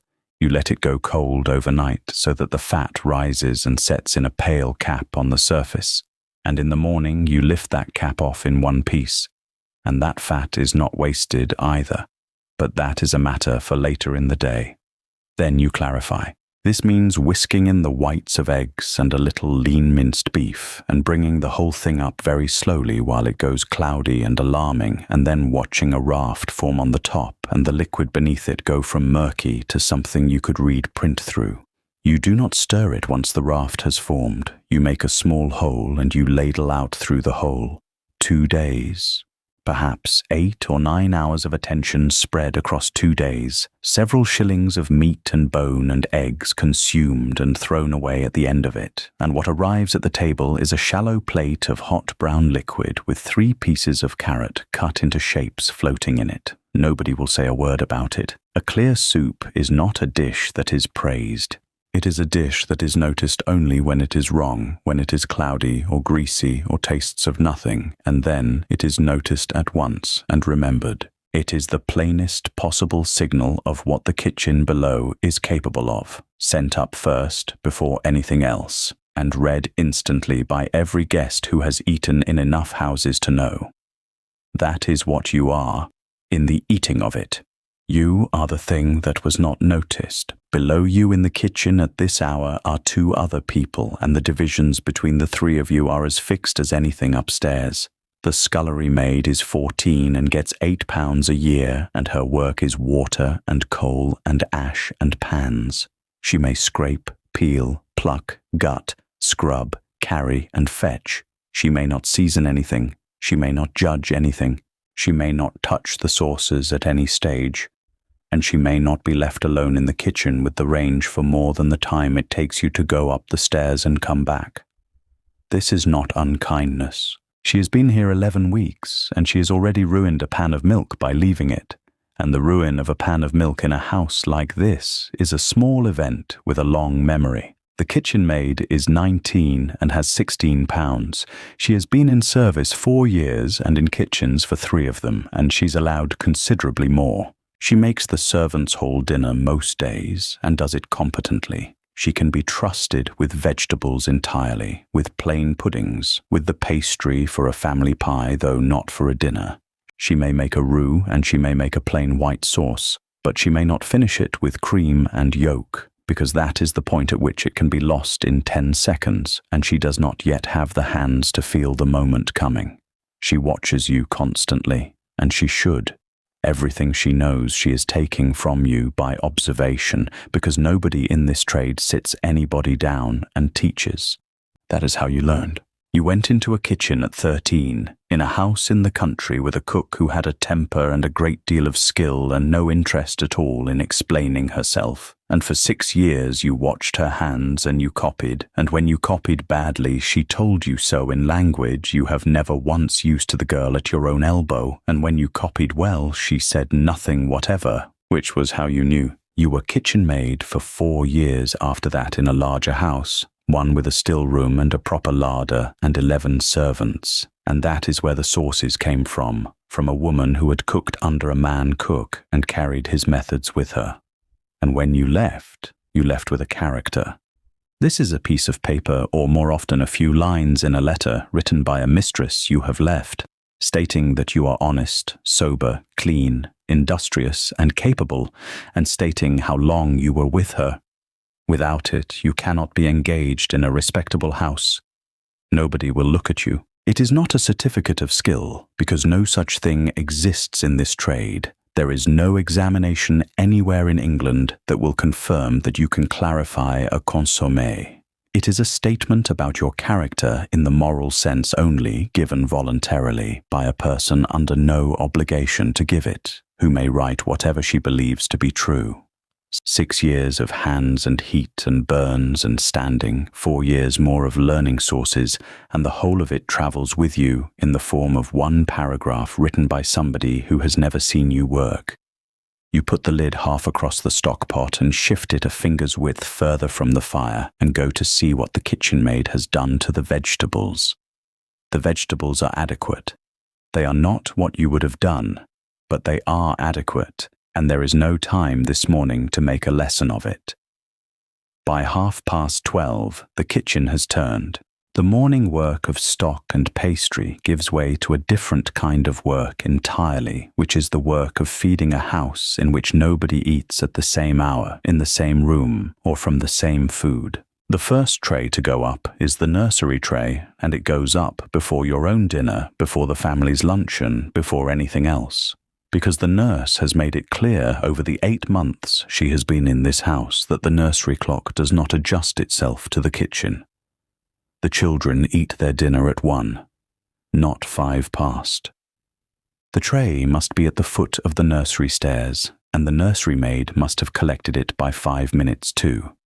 On it today, mutton, boiled, cut small and free of fat and gristle, which means you have done the cutting yourself because the kitchen maid does not yet cut small enough for a nurse who will send a plate back. Mashed potato without pepper. A little of the plain gravy, not the reduced one, not the one with wine in it, because the nurse would notice and would say so. A milk pudding, rice baked slowly at the cooler end of the oven all morning under a scrape of nutmeg, and a jug of milk covered with a muslin square weighted at the corners with glass beads. That is the dinner of the 2 youngest. It is very nearly the same dinner they had on Monday, and very nearly the same dinner they will have on Friday, and this is not laziness on anyone's part. It is doctrine. Here is something worth slowing down for, because it explains half of what leaves your kitchen and goes upward. The medical opinion of this century, as it reaches a household like this one through the mistress's magazines and the family doctor's occasional pronouncements, holds that children's digestions are delicate to the point of danger, and that rich food does them active harm. Highly seasoned dishes, sauces, made dishes, pastry, anything fried, anything strongly flavored, and above all, anything a grown person would describe as interesting, are held to overstimulate a child and to lay the foundation of a lifetime of poor health. The word used is stimulating, and it is used as a warning in the same tone another generation would use for a poison. So nursery food is plain by design. Boiled meat, milk puddings, bread and butter, plain broth, a baked apple. The nursery is fed on what your grandmother would have called invalid cookery, and it is fed on it not because the family is mean, but because the family is careful, and because the nurse's own professional standing depends on producing children who are quiet, regular, and pale in the approved way. You have opinions about this. You keep them where you keep the rest of them. But it is worth counting the tears properly, because a house of this size feeds 4 separate populations every day, and most people who have never worked below stairs imagine there is only one. The family eats at the top. Breakfast at 9, luncheon at 1:30, dinner at 7, and on Thursday a dinner for 8 with 5 courses. That is the food the house believes itself to eat, and it is the food a visitor would describe if asked. The nursery eats second on the plainest food in the building at hours set by the nurse. The schoolroom eats third. The governess and the 2 elder children take their meals together in the schoolroom, and this is the most awkward tray in the house, because the governess is neither one thing nor the other. She is not family, and she is not a servant. She earns £45 a year, which is 15 more than you do, and she cannot come down to the servants' hall and would not be welcome if she did, and she cannot go up to the dining room except when she is asked, which is not often. So her food is made in your kitchen, and it must be better than the nurseries and lesser than the families. And the exact distance between those 2 points is something nobody has ever written down, and everybody expects you to know. Today she has a portion of the same mutton, but from the better end and not cut small, with a proper sauce, and a portion of the pastry you made this morning, and no wine. She will eat it at a table with 2 children who are being taught to eat quietly. The servants' hall eats fourth and eats last and eats at 1:30, which means that on most days you are cooking the family's luncheon and eating your own dinner within the same 20 minutes. 4 kitchens worth of judgment out of 1 range, with 1 kitchen maid and 1 scullery maid before the afternoon's baking has begun. The trays go up the back stairs, which are narrow, uncarpeted, and lit at midday by 1 window on the half landing. The nursery maid takes hers, the housemaid takes the schoolrooms, because the schoolroom is on the same floor as the bedrooms she is doing. You do not go up. You have been in the nursery of this house perhaps 4 times in 3 years, and never in the schoolroom at all. Then the hall. The servants' hall in this house is a room at the back of the basement with a scrubbed deal table, a dresser, 2 windows at pavement level, and a fire that is lit from October. It is where the 4 of you eat, and it has an order to it that a stranger would find absurd in a room containing 4 people. You sit at the head, not because anybody voted, and not because the mistress arranged it, but because in the servants' hall of every house in England, precedence runs by department and by rank within department, and in a house with no butler and no housekeeper, the cook and the parlourmaid divide the top of the table between them, and the cook carves. So you carve. You carve the joint that comes down from yesterday, or the piece of neck you have put in the oven for the hall specifically, and you serve the parlourmaid, and then the housemaid, and then the kitchen maid, and the scullery maid is served last and eats what remains. And she knows that she eats what remains, and so does everyone else. And nobody says a word about it because it has always been so, and because in 4 years, if she is steady, she will be the kitchen maid, and it will be somebody else's turn at the end of the table. The talk in the hall at dinner is the talk of a house being run, who called, what the mistress said on the stairs, whether the master is dining at home Friday, whether the nurse is in a temper. It is the only half hour of the day in which the 4 of you exchange information as equals, and it is not really as equals, and it is not really half an hour, because you are up twice to look at the range. The food is good. This is worth saying plainly, because there is a version of the past in which servants are always half-starved, and in a decent London house of this class in this decade that is not the case. You eat meat every day. You eat well because you cook, and because a household that starves its servants loses them within the quarter, and because your own dinner comes off the same joint as theirs, only lower down it. The bread is bought, the beer is the beer allowed by your engagement, the cheese is on the dresser and stays on the dresser and is cut by whoever wants it. You eat quickly. You have eaten quickly since you were 14, and you no longer know how to do it otherwise, and when you are given a holiday, twice a year, 1 Sunday afternoon a month, you find that you have finished your tea in a strange kitchen before your sister has sat down. And there is one more thing that happens in the middle of the day, and it is the thing you would not tell the mistress, and she would not, in fairness, mind very much if she knew. The children come down.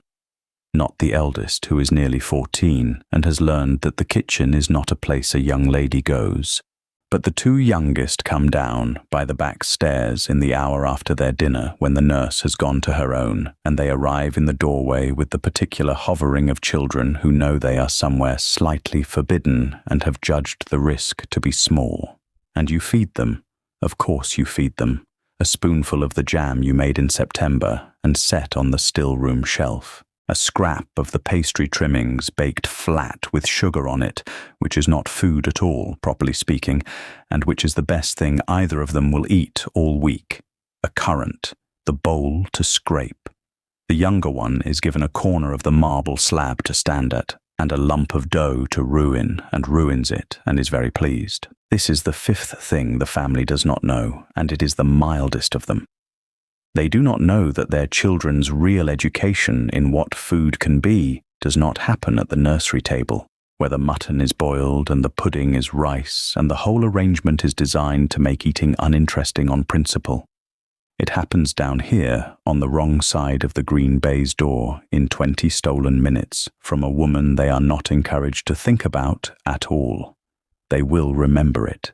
That is the strange part. In 30 years, when they are grown and married and running households of their own, they will remember the smell of this kitchen at 1 o'clock in the afternoon far better than they remember the schoolroom, and they will say to their own children at some point that there was a cook when they were small who used to give them sugar pastry, and they will not remember your name because they never used it. They called you cook. Everybody called you cook. It is the name of the office, and it swallowed the other one years ago so completely that the tradesmen use it and the servants use it, and you sign your daybook with it without thinking. The nurse's step sounds on the stairs above. The two of them are gone through the scullery and up the back way with a speed that suggests considerable practice, and you brush the sugar off the table with the side of your hand and are entirely occupied with the stockpot by the time the doorway is filled. The nurse takes the tray and says nothing about the sugar on the floor, and by 2 o'clock the kitchen has changed temperature and changed character the way it does every day at this hour, and you move with it. Afternoon is pastry. It has to be. Pastry is the one thing in the whole of your work that requires the kitchen to be cool, and a basement kitchen with a range that has been burning since 5:15 in the morning is never cool, only less hot.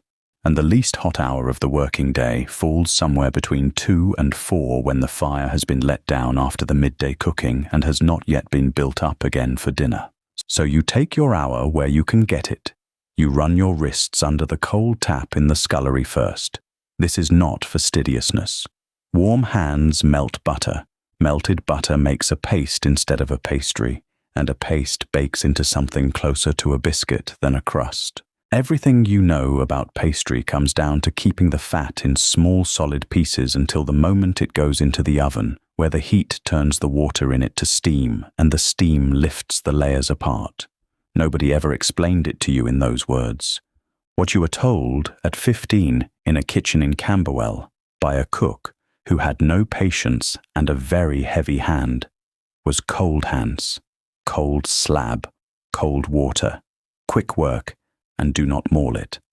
That instruction has never once failed you, and it took you about 4 years to understand why it was true. The slab is marble, about 2 feet by 3, and it lives on the north side of the kitchen against the outside wall, which is the coldest surface in the room because there is unheated London earth on the other side of it. It was not bought for this house. It came out of a washstand, and there is a chip out of one corner and a faint ring where a jug used to stand, and it is worth more to you than any other single object in the kitchen except the copper pans, flour, lard and butter together, the fat rubbed in with the fingertips only, lifting high so the air gets between until it looks like coarse breadcrumbs. Ice water in a thin stream drawn together with a knife rather than the hand. Rest it in the cold larder. Roll, fold, turn, rest, again. There is a rhythm to it, and you can do it while thinking about something else entirely, which today is Thursday's dinner, and the question of whether 8 people will want a savoury after the sweet, and whether you have cheese enough for it. Here is something worth slowing down for, because it explains more about a Victorian table than almost anything else. The sweet course exists in the form it does because sugar became cheap. At the beginning of the century, sugar was expensive enough that it was kept locked in a caddy with the tea, and the mistress of the house held the key on her person as a matter of course. Over the following decades, the price came down and kept coming down, driven by expanding plantations, by improved refining, and by the repeal of the sugar duties in the middle of the century, so that by now a pound of moist sugar costs somewhere in the region of 3p and loaf sugar a little more, and no one locks it up. In this kitchen, sugar sits in a bin under the dresser, and the scullery maid is trusted to fill it. What that means, practically, is that a household of this class can afford to be theatrical at the end of a meal. Cheap sugar built the molded jelly, the trifle, the charlotte, the blancmange, the whole architecture of the sweet course, because those things are mostly sugar, mostly setting agent, and mostly presentation, and their cost lies far more in your labor than in their ingredients. That is precisely why they became fashionable. A dish that is expensive in labor and cheap in materials is the perfect thing for a household that has plenty of the first and has to be careful about the second. And there are a very great many households in this city in exactly that position, pretending otherwise. The molds are on the top shelf, copper, tinned inside, and there are 11 of them. Some are turrets, some are ringed like a fluted crown, one is shaped like a fish, and you have never once had a use for it. You set jellies with isinglass or with gelatine depending on what the shop has and what you can afford, and the two behave differently enough that you keep them straight in your head as separate skills. Isinglass comes from the swim bladders of fish and must be soaked and simmered and clarified, and it makes a jelly with a particular clean brilliance if you do it properly and a cloudy, faintly grey disappointment if you do not. Gelatine comes in sheets, cleaner and quicker, and is beginning to push isinglass out of ordinary kitchens because it does not need the long clearing. Clearing a jelly is the part nobody upstairs could imagine.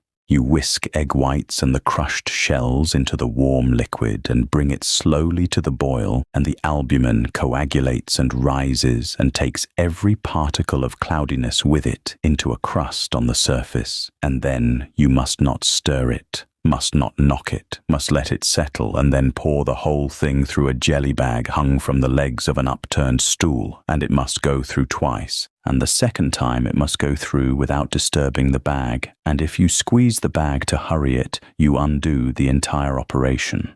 3 hours sometimes from bones and calves' feet to a liquid you can see the pattern of the tablecloth through, and they will look at the finished thing standing on its dish, glassy and trembling, and they will call it a jelly, in the same tone they would use for a jug of water. You do not resent this. That is worth saying plainly, because it would be easy to tell this story as one long grievance, and it would not be true. There is a real and private satisfaction in turning a jelly out whole, in the moment where you dip the mold in warm water for the count of 3 and no more, and lay the dish on top, and invert the whole thing, and feel through your hands the small, soft slump as it releases and sits down on the plate with its fluting intact. That is a skilled thing done well. You know it is. The knowledge does not require an audience, and this is fortunate because it will not be getting one. The bread comes from the baker. This house does not bake its own, and that fact is a piece of information about the household's standing that anyone in service could read in about 4 seconds. A large establishment with a proper bakehouse and a kitchen maid to spare bakes its own bread and thinks a bought loaf a poor thing. A very small household buys bread because it has no choice. A house like this one, with 4 servants and a solicitor's income and pretensions in the middle range, buys its bread because bread baking eats a whole morning and a whole oven and yields something the baker on the corner will sell you for the same money and rather more reliably. The mistress justified it to herself years ago on the grounds of the oven, and she is not wrong about the oven.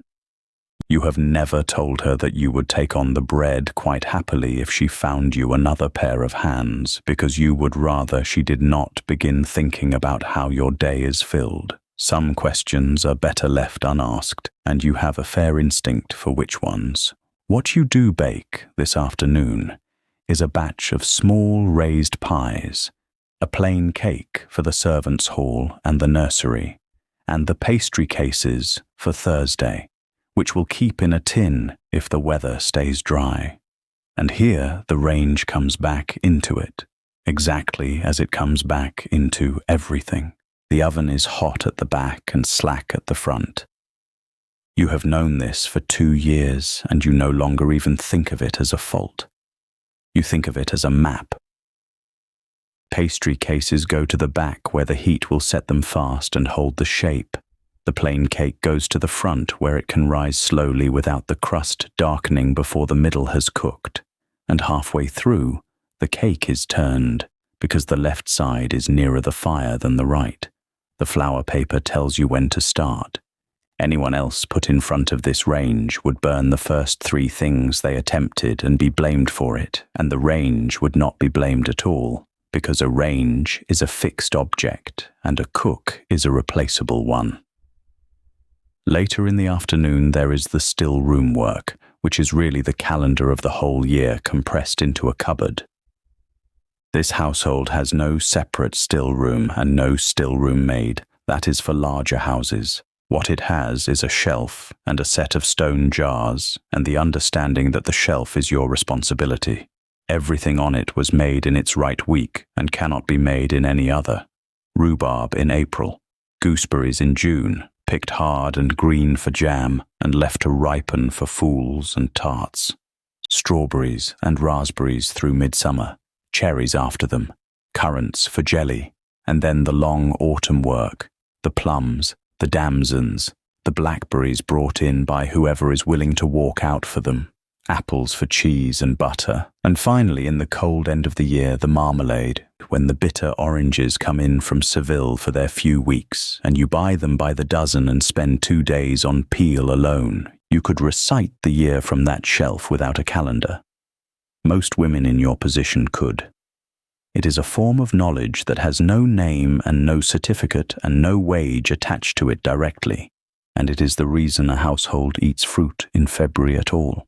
By 4 o'clock the pastry is baked and cooling on a rack, the cake is turned out, and the marble slab is scraped and wiped and cold again under your hand. You bank the fire up a little. Dinner begins to move toward you from the other end of the afternoon, the way it does every single day, and you go through to the larder to look at the fish. The fish is turbot, and it arrived this morning packed in a box of straw and crushed ice from the fishmonger in Great Russell Street, and it has been lying on the slate since 8 with a damp cloth over it. You lift the cloth. The eye is clear, the gill is red, the flesh is firm under your thumb. It will do.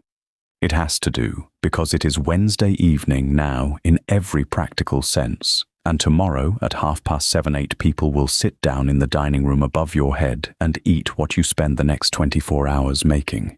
Here is how a dinner for 8 is actually built.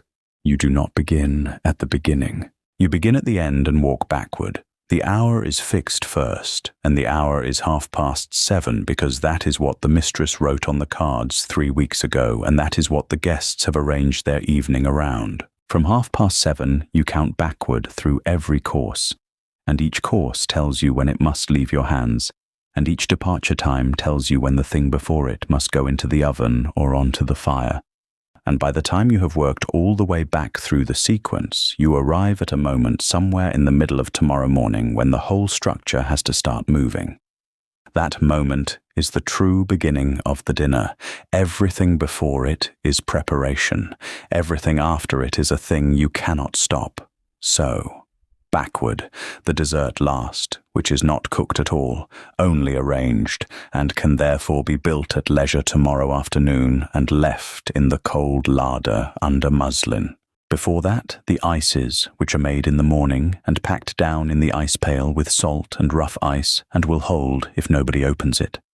Before that, the sweets, 2 of them, a charlotte and a jelly, both of which must be turned out at the last moment, but both of which are made a full day ahead and set overnight because a jelly that has not had its full time will slump on the dish and shame you in front of a table of strangers. Before those, the game. Before the game, the roast.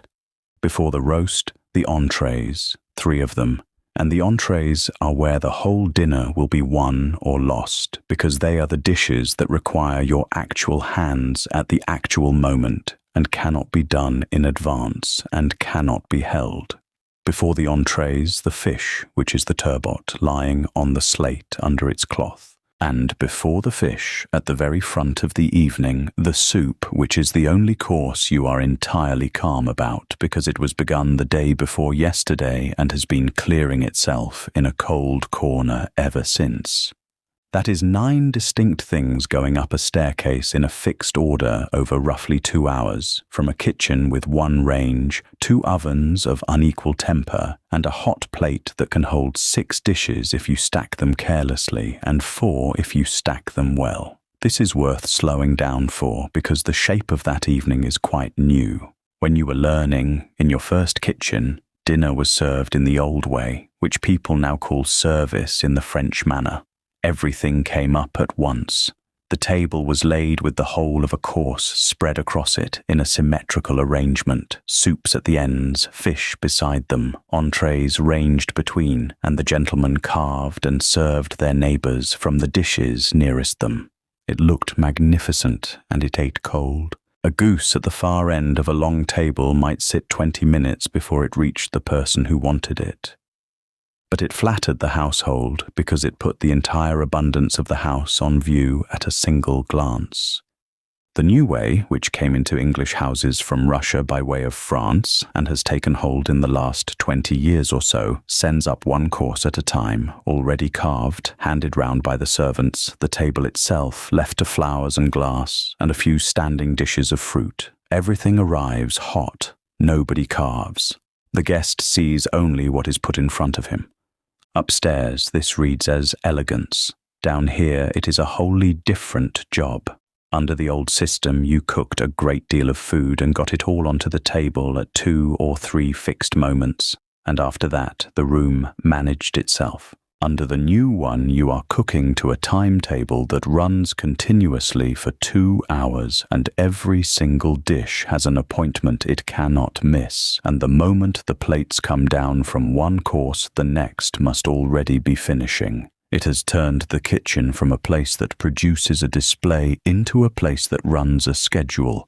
It has also, quietly, made the cook far more important and the carving skill of the gentleman of the house entirely unnecessary, and nobody has ever said so aloud in the dining room. The menu is written out in French. You write it yourself in the daybook first, and then the mistress copies it fair onto small cards to stand on the table. Consomme, turbot, sauce homard, côtelettes à la soubise, poulet saute, sel de mouton, perdreau rôti, charlotte russe, gelée au marasquin, glace.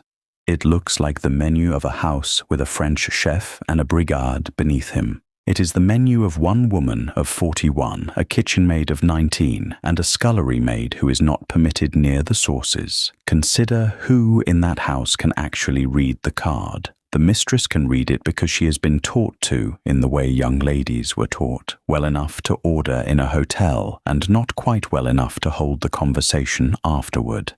The master reads a little, having done law and not languages. Of the guests, 1 or 2 will read it easily, and you read it perfectly, every word, because the vocabulary of your trade arrived in this country in French, and stayed there, and you learned it out of necessity from the cook who trained you, who had it from hers.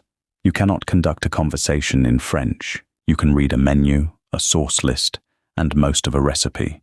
It is a strange, narrow slice of a language, held by women who are assumed to have no learning at all, and it is one more thing that never gets said upstairs. The rest of tomorrow is coordination, and coordination in a house like this means standing in the passage with the parlour maid and settling things that neither of you can settle alone. She is the one who will hand round. There is the manservant as well, who is properly the master's man and does the door and the plate and the wine. And on a dinner night he waits at table too. So there are 2 of them for 8 people, which is thin but manageable if nothing goes wrong. What she needs from you is the truth about timing, and what you need from her is the truth about the room. So you agree it, item by item. She will send the kitchen maid down the passage the moment the soup plates are cleared, not when the last guest finishes, but when the mistress puts her spoon down, because that is the real signal. You will have the turbot standing on the hot plate with its sauce separate, not poured, because sauce poured over fish and then carried up 2 flights arrives as a skin. She will tell you at once, immediately. If the master has begun a long story before the roast, because a long story is worth 4 minutes, And 4 minutes is the difference between a saddle of mutton at its correct point and a saddle of mutton drying at the edges, and you tell her, as you tell her every time, that the plates must go up hot, genuinely hot, hot enough to be uncomfortable, and that if she sends up cold plates, the whole evening's work stops mattering at the point of the fork. None of this is written down anywhere. It is agreed in a stone passage between two women in the 20 minutes before their supper, and it is the actual machinery of a Victorian dinner party. Then there is the carry. The kitchen is in the basement. The dining room is on the ground floor, up the back stairs, along the passage, through the service door.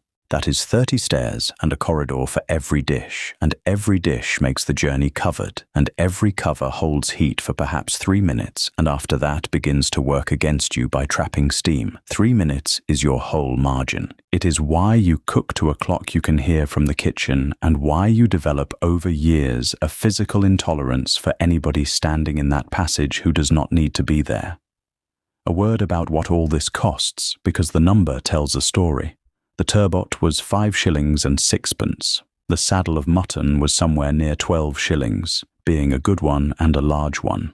The partridges came in at 3 shillings the brace, and there are 3 brace. There is a lobster for the sauce, and cream, and a quantity of butter that would keep a labouring family in fat for a fortnight, and eggs by the dozen for the charlotte and the jelly and the ices, and isinglass and maraschino and glacé fruit and hothouse grapes and forced strawberries for the dessert at a price in February that does not bear discussing, and the ice itself, bought in a block, and the extra coal for 2 ovens running hot all day. Set it all down in the day book, and the food alone comes to something near £3 10 shillings. Add the wine, which is not your department, but which you know the price of anyway, and the flowers, and the extra hire of a pair of hands for the washing up, and the thing costs the household somewhere between £6 and £7. Your wage is £30 a year. So, this one evening, 4 hours of 8 people sitting at a table talking about the Eastern question and the price of land costs the household rather more than 2 months of you, and you are the person who works it out item by item in a ruled book with a pencil and hands the total up the stairs for approval and receives it back with a mark against it. You do not feel about that what you might be expected to feel. Mostly you feel the pressure of the timetable. But you have done the arithmetic and you carry it, the way you carry the price of everything, and you will still be carrying it tomorrow at 7 when the kitchen goes to full heat and there is no longer room in your head for anything but the order the dishes go up in. 7 in the evening and the kitchen has stopped being a room you work in. It has become a machine you are standing inside of. The heat is the first thing. Both ovens have been running since 2. The range is banked to its fiercest. Every hot plate is occupied. The copper on the wall throws the firelight back at you, and the air above the stove moves in a way you can see. You have opened the area door at the far end of the passage to draw a little cold up from the street, and it makes no difference at all past the 3rd flagstone. Your face is wet. The kitchen maid's face is wet. The scullery maid, who is 14 and has been carrying water since 5:30, has stopped speaking altogether, which is her way of managing. You have taken off nothing, because you cannot. Sleeves down, apron clean, a second clean apron folded on the dresser for the moment near the end when the first one is beyond saving. Appearance still matters, even here, even now, because the parlour-maid comes down and sees you, and the manservant comes down and sees you, and what they see travels upstairs by routes you do not control. The soup has been standing in the bain-marie for 20 minutes, clear as weak tea and hot enough to scald, and the moment the bell sounds, you will begin a sequence you have run in your head 4 times today, and once in bed last night. The bell sounds. What follows is not cooking. The cooking finished an hour ago, most of it, and what remains is timing, plating, and the moving of hot things through a house that was not designed to have hot things moved through it. Your kitchen is in the basement. The dining room is on the ground floor, up a flight of stone stairs, along a passage through a baize door that swings and must be held. 8 portions of soup in a tureen, going up warm and arriving warm, is not a small achievement of engineering. You heat the tureen.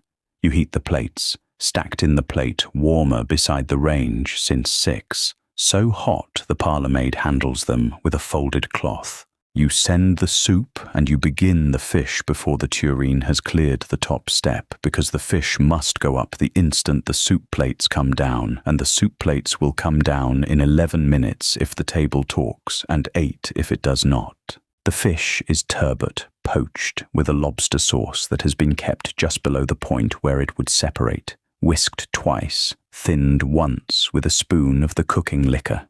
You lift the fish out on the drainer, slide it onto the hot dish, and it holds together, which it does not always do, and you feel that small privately in the middle of your chest, and then forget it.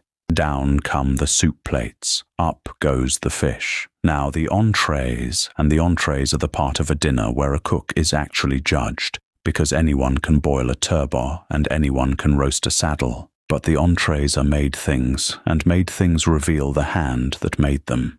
Sweetbreads in a cream sauce with a border of mushroom, cutlets trimmed and bread-crumbed and set in a ring with a puree in the center. They have been assembled and held, and now they are finished, glazed, wiped at the edge of the dish with a cloth kept for that purpose, because a smear of sauce on the rim of a dish is the sort of thing that gets mentioned. You send them up, you do not follow. That is the thing that a person who has never done this work does not understand about it. You have spent 9 hours on this dinner. You have spent the last 4 in a heat that would frighten most people, and you will never see it eaten. The dining room, 6 yards above your head, is a place you have entered perhaps 3 times in 2 years, and never with people in it. Everything you know about what is happening up there comes back to you second-hand in fragments, carried down the stairs by other servants who have their own reasons for what they report and what they leave out. So you listen instead, not to words which do not carry, to the shape of the sound. There is a particular quality to a table that is going well, a kind of continuous low hum through the floorboards with laughter coming through it at intervals, and there is a different quality to a table that is polite, which is quieter and more even and has gaps in it. You can tell the difference from below, standing at the foot of the stairs with a cloth in your hand. Tonight it is the good sound, or near enough, and you go back to the saddle of mutton. The saddle has been in the second oven since 6:15, and it comes out when the entree dishes come down. You baste it once more, spoon the fat, set it on the carving dish with the potatoes browned around it, and send it with the sauce boat and the vegetables in their covered dishes. The peas done at the last possible moment, because peas will not wait. The braised celery, the potatoes done 2 ways because the master likes them one way and the mistress the other, and you have never once mentioned that you know this. Roast, then the game, then the sweet.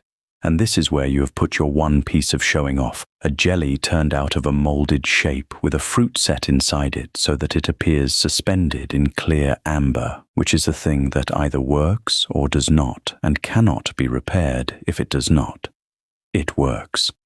The kitchen maid, who has been silent for an hour, says, "Oh," and that is the only compliment you will receive tonight from anybody, and it is the one you would have chosen. Then the savoury, then the ices, and then it is 11:15 and the last dish has gone up, and you are standing in the middle of a kitchen that looks as if a small war has been fought in it, holding a cloth, with no idea what to do with your hands. The manservant comes down for the coffee tray and says as he passes that the mutton went well. That is it. That is the whole of it. He is not being unkind. He is reporting a fact. And it is more than you get most nights. And later, if you press him, he may add that a lady at the far end of the table asked what was in the lobster sauce, and the mistress answered her. He will not remember what the mistress said. You will not ask again, because asking twice looks like fishing. Consider what is actually happening in that room. 8 people have eaten a dinner of 9 or 10 dishes, which has taken 9 hours of skilled labour and something over £6 of the household's money, and been kept hot across a distance the food was never meant to travel. And when a guest turns to the mistress and says how very good the sweetbreads were, the mistress says thank you. She is not lying. Not exactly. Under the whole social arrangement of the period, A dinner is understood to be the achievement of the woman who hosts it. She ordered it. She approved the menu. In a strict sense, she is the author of the evening in the way a person who commissions a building is the author of the building. And nobody at that table thinks it strange, because nobody at that table has ever considered the question. The idea that the sweetbreads were made by a specific woman with specific hands and 30 years of specific knowledge, standing in a basement 2 floors down at this very moment, with her sleeves stuck to her arms, is not a thought that occurs. Not because they are cruel, because the arrangement is designed so that it will not occur. That is what the covered dishes and the baize door and the back stairs are for. They are not only practical, they are a piece of theatre with one purpose, which is to make the food appear to have arrived rather than to have been produced. And the mistress does not correct them. She could. It would cost her nothing at all to say, "My cook is very good," which is a thing some mistresses do say, and when they say it, the sentence still belongs to them, because the word is my. But most do not, and yours does not, and the reason is not malice either. It is that the moment you introduce a person into the account of the dinner becomes work, and the entire point of a household of this class is that nothing in it should appear to be work. You know all this. You have known it since you were 19. It does not spoil the evening for you, and this is worth being clear about because it would be easy to imagine you standing down here full of grievance. You are not. You are full of adrenaline and heat and the enormous flat relief of a thing having gone right. The grievance, if it exists at all, is a much smaller and colder object, and it lives somewhere behind the satisfaction, rather than instead of it. Then the plates come down. And here is the 6th thing you never tell the family, that you read them. Every single plate. Not for gossip, for information. The dishes come down the stairs in a stack, and the scullery maid begins scraping, and you stand over that scraping bowl for 2 or 3 minutes, and you learn more about the evening than the manservant could tell you in an hour. The fish plates are clean. The sweetbread dish is empty to the rim, wiped with bread by somebody, which is a compliment of a very direct kind. The saddle came back with more on it than you would like, but 2 of the guests were women, and women at a formal dinner of this era eat very little, publicly, on purpose, so you discount that. The celery has come back almost untouched from every plate but one, which means the celery has failed, and you will not serve it braised again this season. You will do it in a cream instead, and see. The jelly came back as nothing but a smear of melt in the bottom of the dish. The savoury was mostly refused, which is normal by that hour. Nobody has said any of this to you. Nobody will. But the plates cannot be polite, and so the plates are the only honest report you ever receive, and you take it every time, standing in the steam of the scullery with your feet burning, revising the next dinner in your head before this one is even cold. The scraping bowl fills, and the real work of the night begins, and it is the work nobody upstairs has ever once imagined, because it happens after the part they think of as dinner has ended. There are, on a night like this, something on the order of 140 separate objects to be washed. Count them yourself, standing there. 8 people, 6 courses, and every course a change of plate. 8 soup plates, 8 fish plates and 8 fish knives and 8 fish forks. 8 for the entree, 8 for the saddle, 8 for the game, 8 for the sweet, 8 for the savoury, and the small plates and the cheese plates and the dessert plates that came down last with the fruit knives lying across them. Then the glasses, 3 to each guest and sometimes 4, sherry and hock and claret, and the one for water, which is 28 or 30 pieces of glass that cannot be stacked and cannot be hurried and cannot be replaced cheaply if you break one. Then the serving dishes, the covers, the sauce boats, the entree dishes with their heavy plated lids. Then, last and worst, the copper. The glass and the silver are not yours. The parlour maid takes those, or the manservant does, in the pantry upstairs, where the plate is kept, and where the plate chest is locked at night with a key that does not hang on your ring. Silver is washed in its own bowl, in water that has never touched grease, and dried immediately with a linen cloth, and if a fork goes missing, there is an unpleasantness that travels through the whole house. You have known households where the manservant sleeps in the pantry with the plate chest under his bed. That is the level of seriousness attached to 8 forks. The copper is yours. The copper is always yours, or rather, it is the scullery maid's, and she is 14 years old, and she has been on her feet since 20 minutes to 5 this morning, and she still has 2 hours of it in front of her. Copper pans are lined with tin on the inside and bare on the outside, and they must be cleaned 2 entirely different ways because of that. The inside is washed with hot water and soda and a cloth, gently, because the tin lining is soft and thin and wears through, and a pan with the tin worn off is a pan that must go to the brazier to be re-tinned at a cost the mistress will be told about. The outside is scoured, not washed. Scoured with silver sand and salt and vinegar, or with a paste of sand and lemon if the household runs to lemons, worked over the whole belly of the pan with a rag until the metal comes up the colour of a new penny. A large stock pot takes 1/4 of an hour on its own. There are perhaps 20 pieces of copper in a kitchen of this size, and the great fish kettle and the preserving pan and the 2 enormous stock pots are heavy enough that a small girl has to brace them against the stone sink with her hip to turn them. And there is no tap of hot water. Understand that, because everything else follows from it. Every drop of hot water in this basement has been carried in a can or dipped from the range boiler and carried in a can, and the range has been damped down for the night. So the boiler is cooling. So the water that comes out of it now is not what it was at 7. She will boil kettles. She will boil them one after another on the dying fire and carry them the 8 feet from the range to the scullery sink and empty them and go back. The sink itself is stone, deep and set low, so she works bent from the waist for hours at a time. Her hands, by the end of a night like this, are a specific thing that people who ate the dinner will never see. Soda in hot water strips the skin. Sand roughens what is left. Cold water and hot water alternately 20 times an hour split the knuckles across the back. Every scullery maid in London has hands that look 10 years older than her face, and the standard remedy, kept in a jar on the shelf, is mutton fat rubbed in at night and a pair of old gloves worn over it to sleep. That is not a hardship story. It is simply the equipment of the trade, the way a blacksmith has a burn scar on his forearm, and she knows it, and you know it, because your own hands were that once and are now merely hard.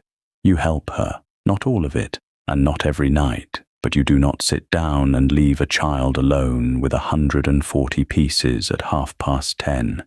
You take the roasting tins, which are the heaviest, and you do the stock pots, and you send her to sit for 10 minutes with a cup of tea while you do it, and neither of you mentions the arrangement to anyone. While the scouring goes on, there is money to be dealt with, and this is where a Victorian kitchen becomes genuinely strange to a modern eye. Your wage is £30 a year.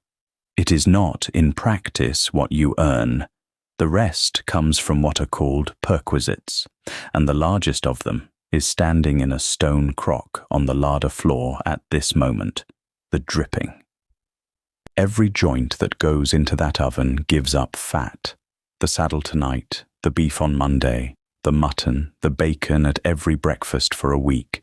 The fat runs into the tin, and when it cools, it sets, and it is scraped out and clarified and stored. And by long and unwritten custom, the dripping belongs to the cook, not to the household.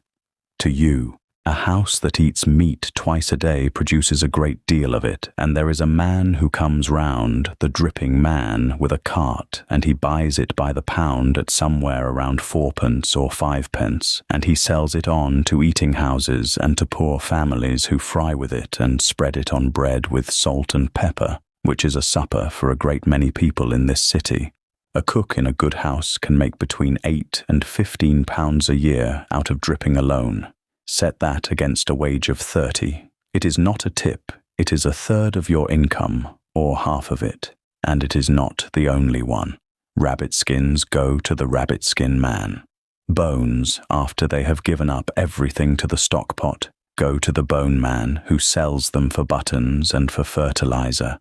Empty bottles, tea leaves dried and resold, old candle ends, the commission from the tradesman that nobody names. Every one of these is customary. Every one of these is also, if you look at it from a particular angle, the household's property being sold by a servant for her own profit, and the whole of the 19th century argues about it in the pages of the advice manuals without ever settling it. Some mistresses forbid perquisites outright and raise the wage to compensate, and those are considered modern households. Some pretend not to know. Most know exactly and have simply decided that £30 plus the dripping is the price of a good cook, and that saying so aloud would be undignified for everybody. The trouble comes when the two understandings do not match because there is no written rule to appeal to. A cook who takes what she has always taken can be dismissed as dishonest by a mistress who counted differently, and there is no arbitration and no appeal. And the character reference she does not receive will follow her out the door. So you are careful. You take the dripping, and you take it openly, in daylight, with the crock on the table. What you do not do is anything that would look furtive if a door opened. Supper in the servants' hall is at 11 or nearly, and it is made of the evening. The order in which food travels downward through this house is fixed, and everybody in it understands it without discussion. The dining room eats first. What leaves the dining room untouched and intact? A whole wing of pheasant, a portion of sweetbread that was never served, the second jelly that was made in case, comes down and is eaten by the upper servants, which in this house means the cook and the manservant and the parlour-maid, and, in grander establishments, a housekeeper and a lady's maid, who dine separately from the rest in a room of their own, and are waited on by the very servants they have just left. Below that, the kitchen maid and the housemaid and the scullery maid eat what is left after that, supplemented by bread and cheese and cold bacon and beer. Tonight there is a good deal, because there always is at a dinner party. The kitchen has cooked deliberately for 8.5 or 9, because to run short is a catastrophe and to be generous is only an expense. So there is pheasant. There is a whole untouched sweetbread. There is the end of the clear soup, warmed. You sit at the head of the long deal table with the manservant at the other end, because he carves, that being his office, and there is beer. And for 20 minutes the basement is a room where people talk. The manservant tells you what was said at the table. Not much, but some. That the guest on the mistress's left asked what the soup was, that the master was in good spirits, that they sat late. This is the only report you will get in words, and you take it the way you took the plates, as evidence, and you say very little back. Then the hall clears, and you have your book. The day book is ruled in columns, and it is written up every night without exception because it goes to the mistress on Monday, and because it is, in a real sense, your defence. Meat, so much. Butter, so much. Eggs at 9p the dozen. Milk, bread. The fish for Thursday. The wine for the sauce, which came from upstairs and is entered as issued rather than bought. You total the week as it stands and you carry it forward, and you sit under a single candle at 11 at night doing arithmetic after 18 hours on stone floors, because that is part of the work too, and nobody has ever counted it as work. What you will show her is in the book. What you simply know is not. You know that the fish was dearer than it should have been, and that you took it anyway because the alternative was worse. You know within a few pence what the whole dinner cost. You know that the celery failed. None of that is written anywhere, and none of it needs to be, because it lives in your head, and your head is the only ledger the household actually runs on. Then the range. You bank it for the night the way you have banked it every night for 11 years. Rake the ash forward, damp the fire down, small and tight. Close the dampers so it will hold a low red until morning, and the boiler will not be stone cold at 5. You set the kettle where it will catch what heat remains. You look along the shelf to see that the copper has gone back up in its order, largest to smallest, and it has, and the scullery maid has gone up to bed. You take the candle and you walk the length of the kitchen once. The floor is wet where it has been washed. The table has been scrubbed white again. The larder door is shut, and the meat safe is latched, and the crock of dripping is where it should be, and everything in this room is ready to begin again in 6 hours, which is the only condition in which you are willing to leave it. The stairs to the top of the house are narrow, and they turn twice, and by now you climb them mostly by memory, one hand flat against the wall where the plaster has gone smooth from years of hands. The candle is not really for seeing. It is for the last few feet, for finding the door of your own room without waking anyone. 4 flights up from the kitchen, the whole height of the house between where you work and where you sleep, and you cross it twice a day at the least, more often 5 or 6 times, and never once in 11 years has anyone thought of that distance as part of the job. Your room is under the roof, and it is small, and it is yours, which is not nothing. A bed with an iron frame, a washstand with a jug that will have ice on it by February, a chair, a box under the bed with everything you own in it, which is 2 changes of clothes, a good dress you wear on your afternoon out, a hairbrush, a Bible you were given at 14 and have never much read, 3 letters from a sister in Norfolk, and a small cloth-bound notebook that is not the day book, that belongs to nobody but you, in which you have written down every receipt you have learned since you were a kitchen maid. That notebook is the most valuable object in the room by a long way, and it would fetch nothing at all if you tried to sell it, because its value is entirely in the fact that you can read your own hand and know what the shorthand means. You sit on the edge of the bed to take off your boots, and this is the part of the day when your feet tell you the truth about it. You have been standing on stone since 4:45. Not walking, mostly.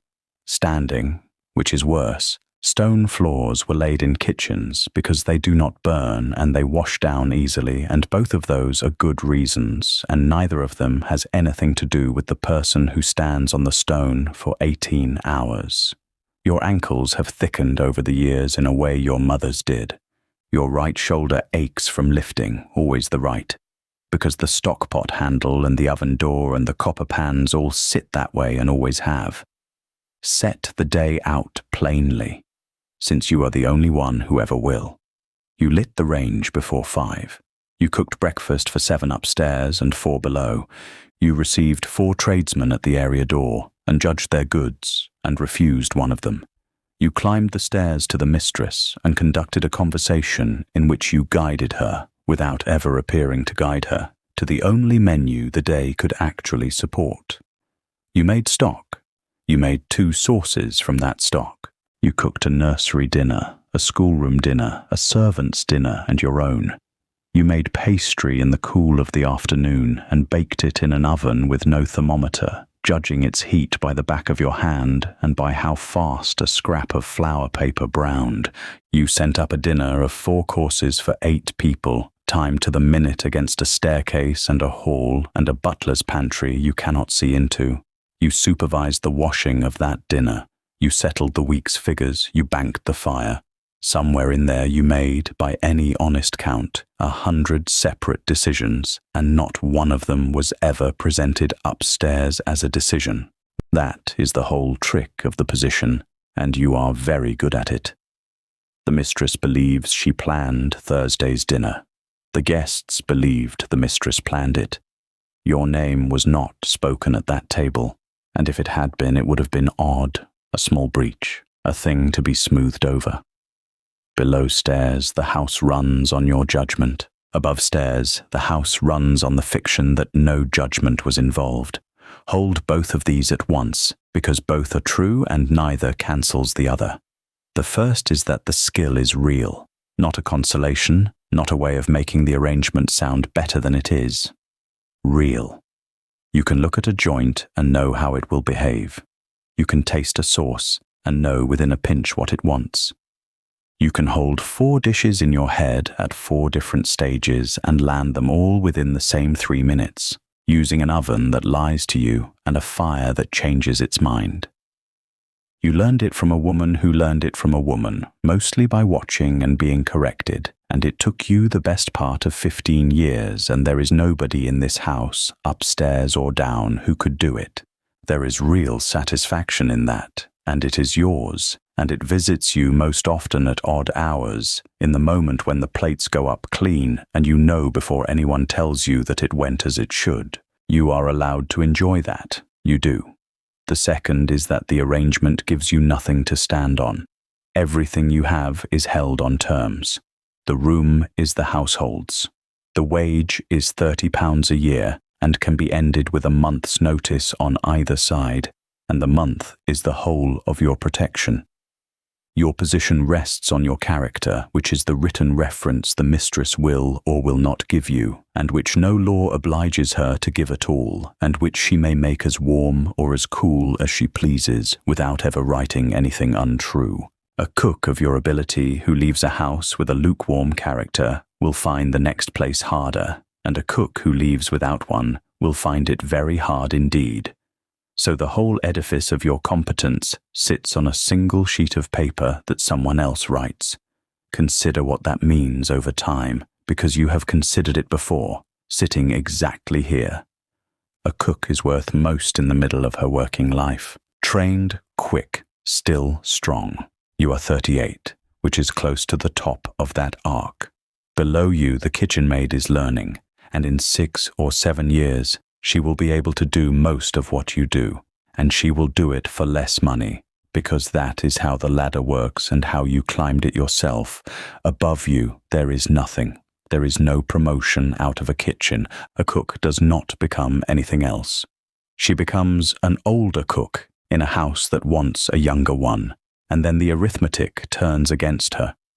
If your hands stiffen so you cannot make pastry, that is the end of the sweet course and the beginning of being described as plain. If your legs will not hold 18 hours, that is the end of a full establishment and the start of looking for a small quiet house with 2 in the family and no entertaining at half the wage. If you are ill for a month, you are ill in this room at the top of the house, and the household must feed itself somehow, and there is no arrangement anywhere that guarantees you your place at the end of it. Some households are decent about it, many are. Decency is not the same as a claim, and you have no claim. The way out that people speak of is marriage, and marriage means leaving service, because a cook with a husband is not wanted in a house that expects her at 5 in the morning. That is a real exchange, and some women make it gladly, and it trades one set of terms for another set of terms. The other way out is the shop, a small business, a lodging house, a cook's shop, a confectioner's counter, and for that you need capital, which means you need savings, which is why the perquisites matter, why the dripping matters, why you count what you count and put it in the box under this bed. Some women manage it. You know of 2. You know of a great many more who did not. So the fragility sits directly underneath the competence, and it always has. And the strange thing is how little that changes the work. Tomorrow you will get up and do it again. Well, because doing it badly would not make you safer, and doing it well is the only ground you actually stand on. This is not a complaint about the family upstairs. They are not unkind. They pay when they say they will, which is more than some, and the mistress has never once been unpleasant to you in 11 years. The point is not what they are like. The point is the shape of the thing, which would be the same shape if they were saints and the same shape if they were monsters. A household of this kind runs on skilled labor that it has agreed, in advance and by common consent, not to see. You are the one who agreed to be unseen in exchange for £30 and a room and a character, and the agreement is honoured on both sides, and that is precisely what makes it hard to argue with. You wind the small alarm clock, which is your own, bought with your own money, and set it for 5:15, and put it on the chair where you will have to stand up to silence it. You have not needed it for years. You wake at 5:20 without it, the way you wake before dawn on your afternoon out and lie there irritated at yourself. But you set it anyway because the one morning you did not would be the morning it mattered. You put out the candle. 4 floors below you, in the dark, the range is still working. It will hold its low red through the small hours, and the boiler beside it will keep enough warmth that the first bucket in the morning will not be freezing. As the iron cools, it moves very slightly against itself, and the sound carries up through the house, a soft, irregular ticking, more felt than heard by the time it reaches the top floor. You have listened to it every night for 11 years. It is the sound of the kitchen being ready. The house settles. The last door has been shut. Somewhere below, the clock in the hall goes on, measuring out a quiet that nobody upstairs will remember in the morning. The iron ticks and slows, and the room goes dark.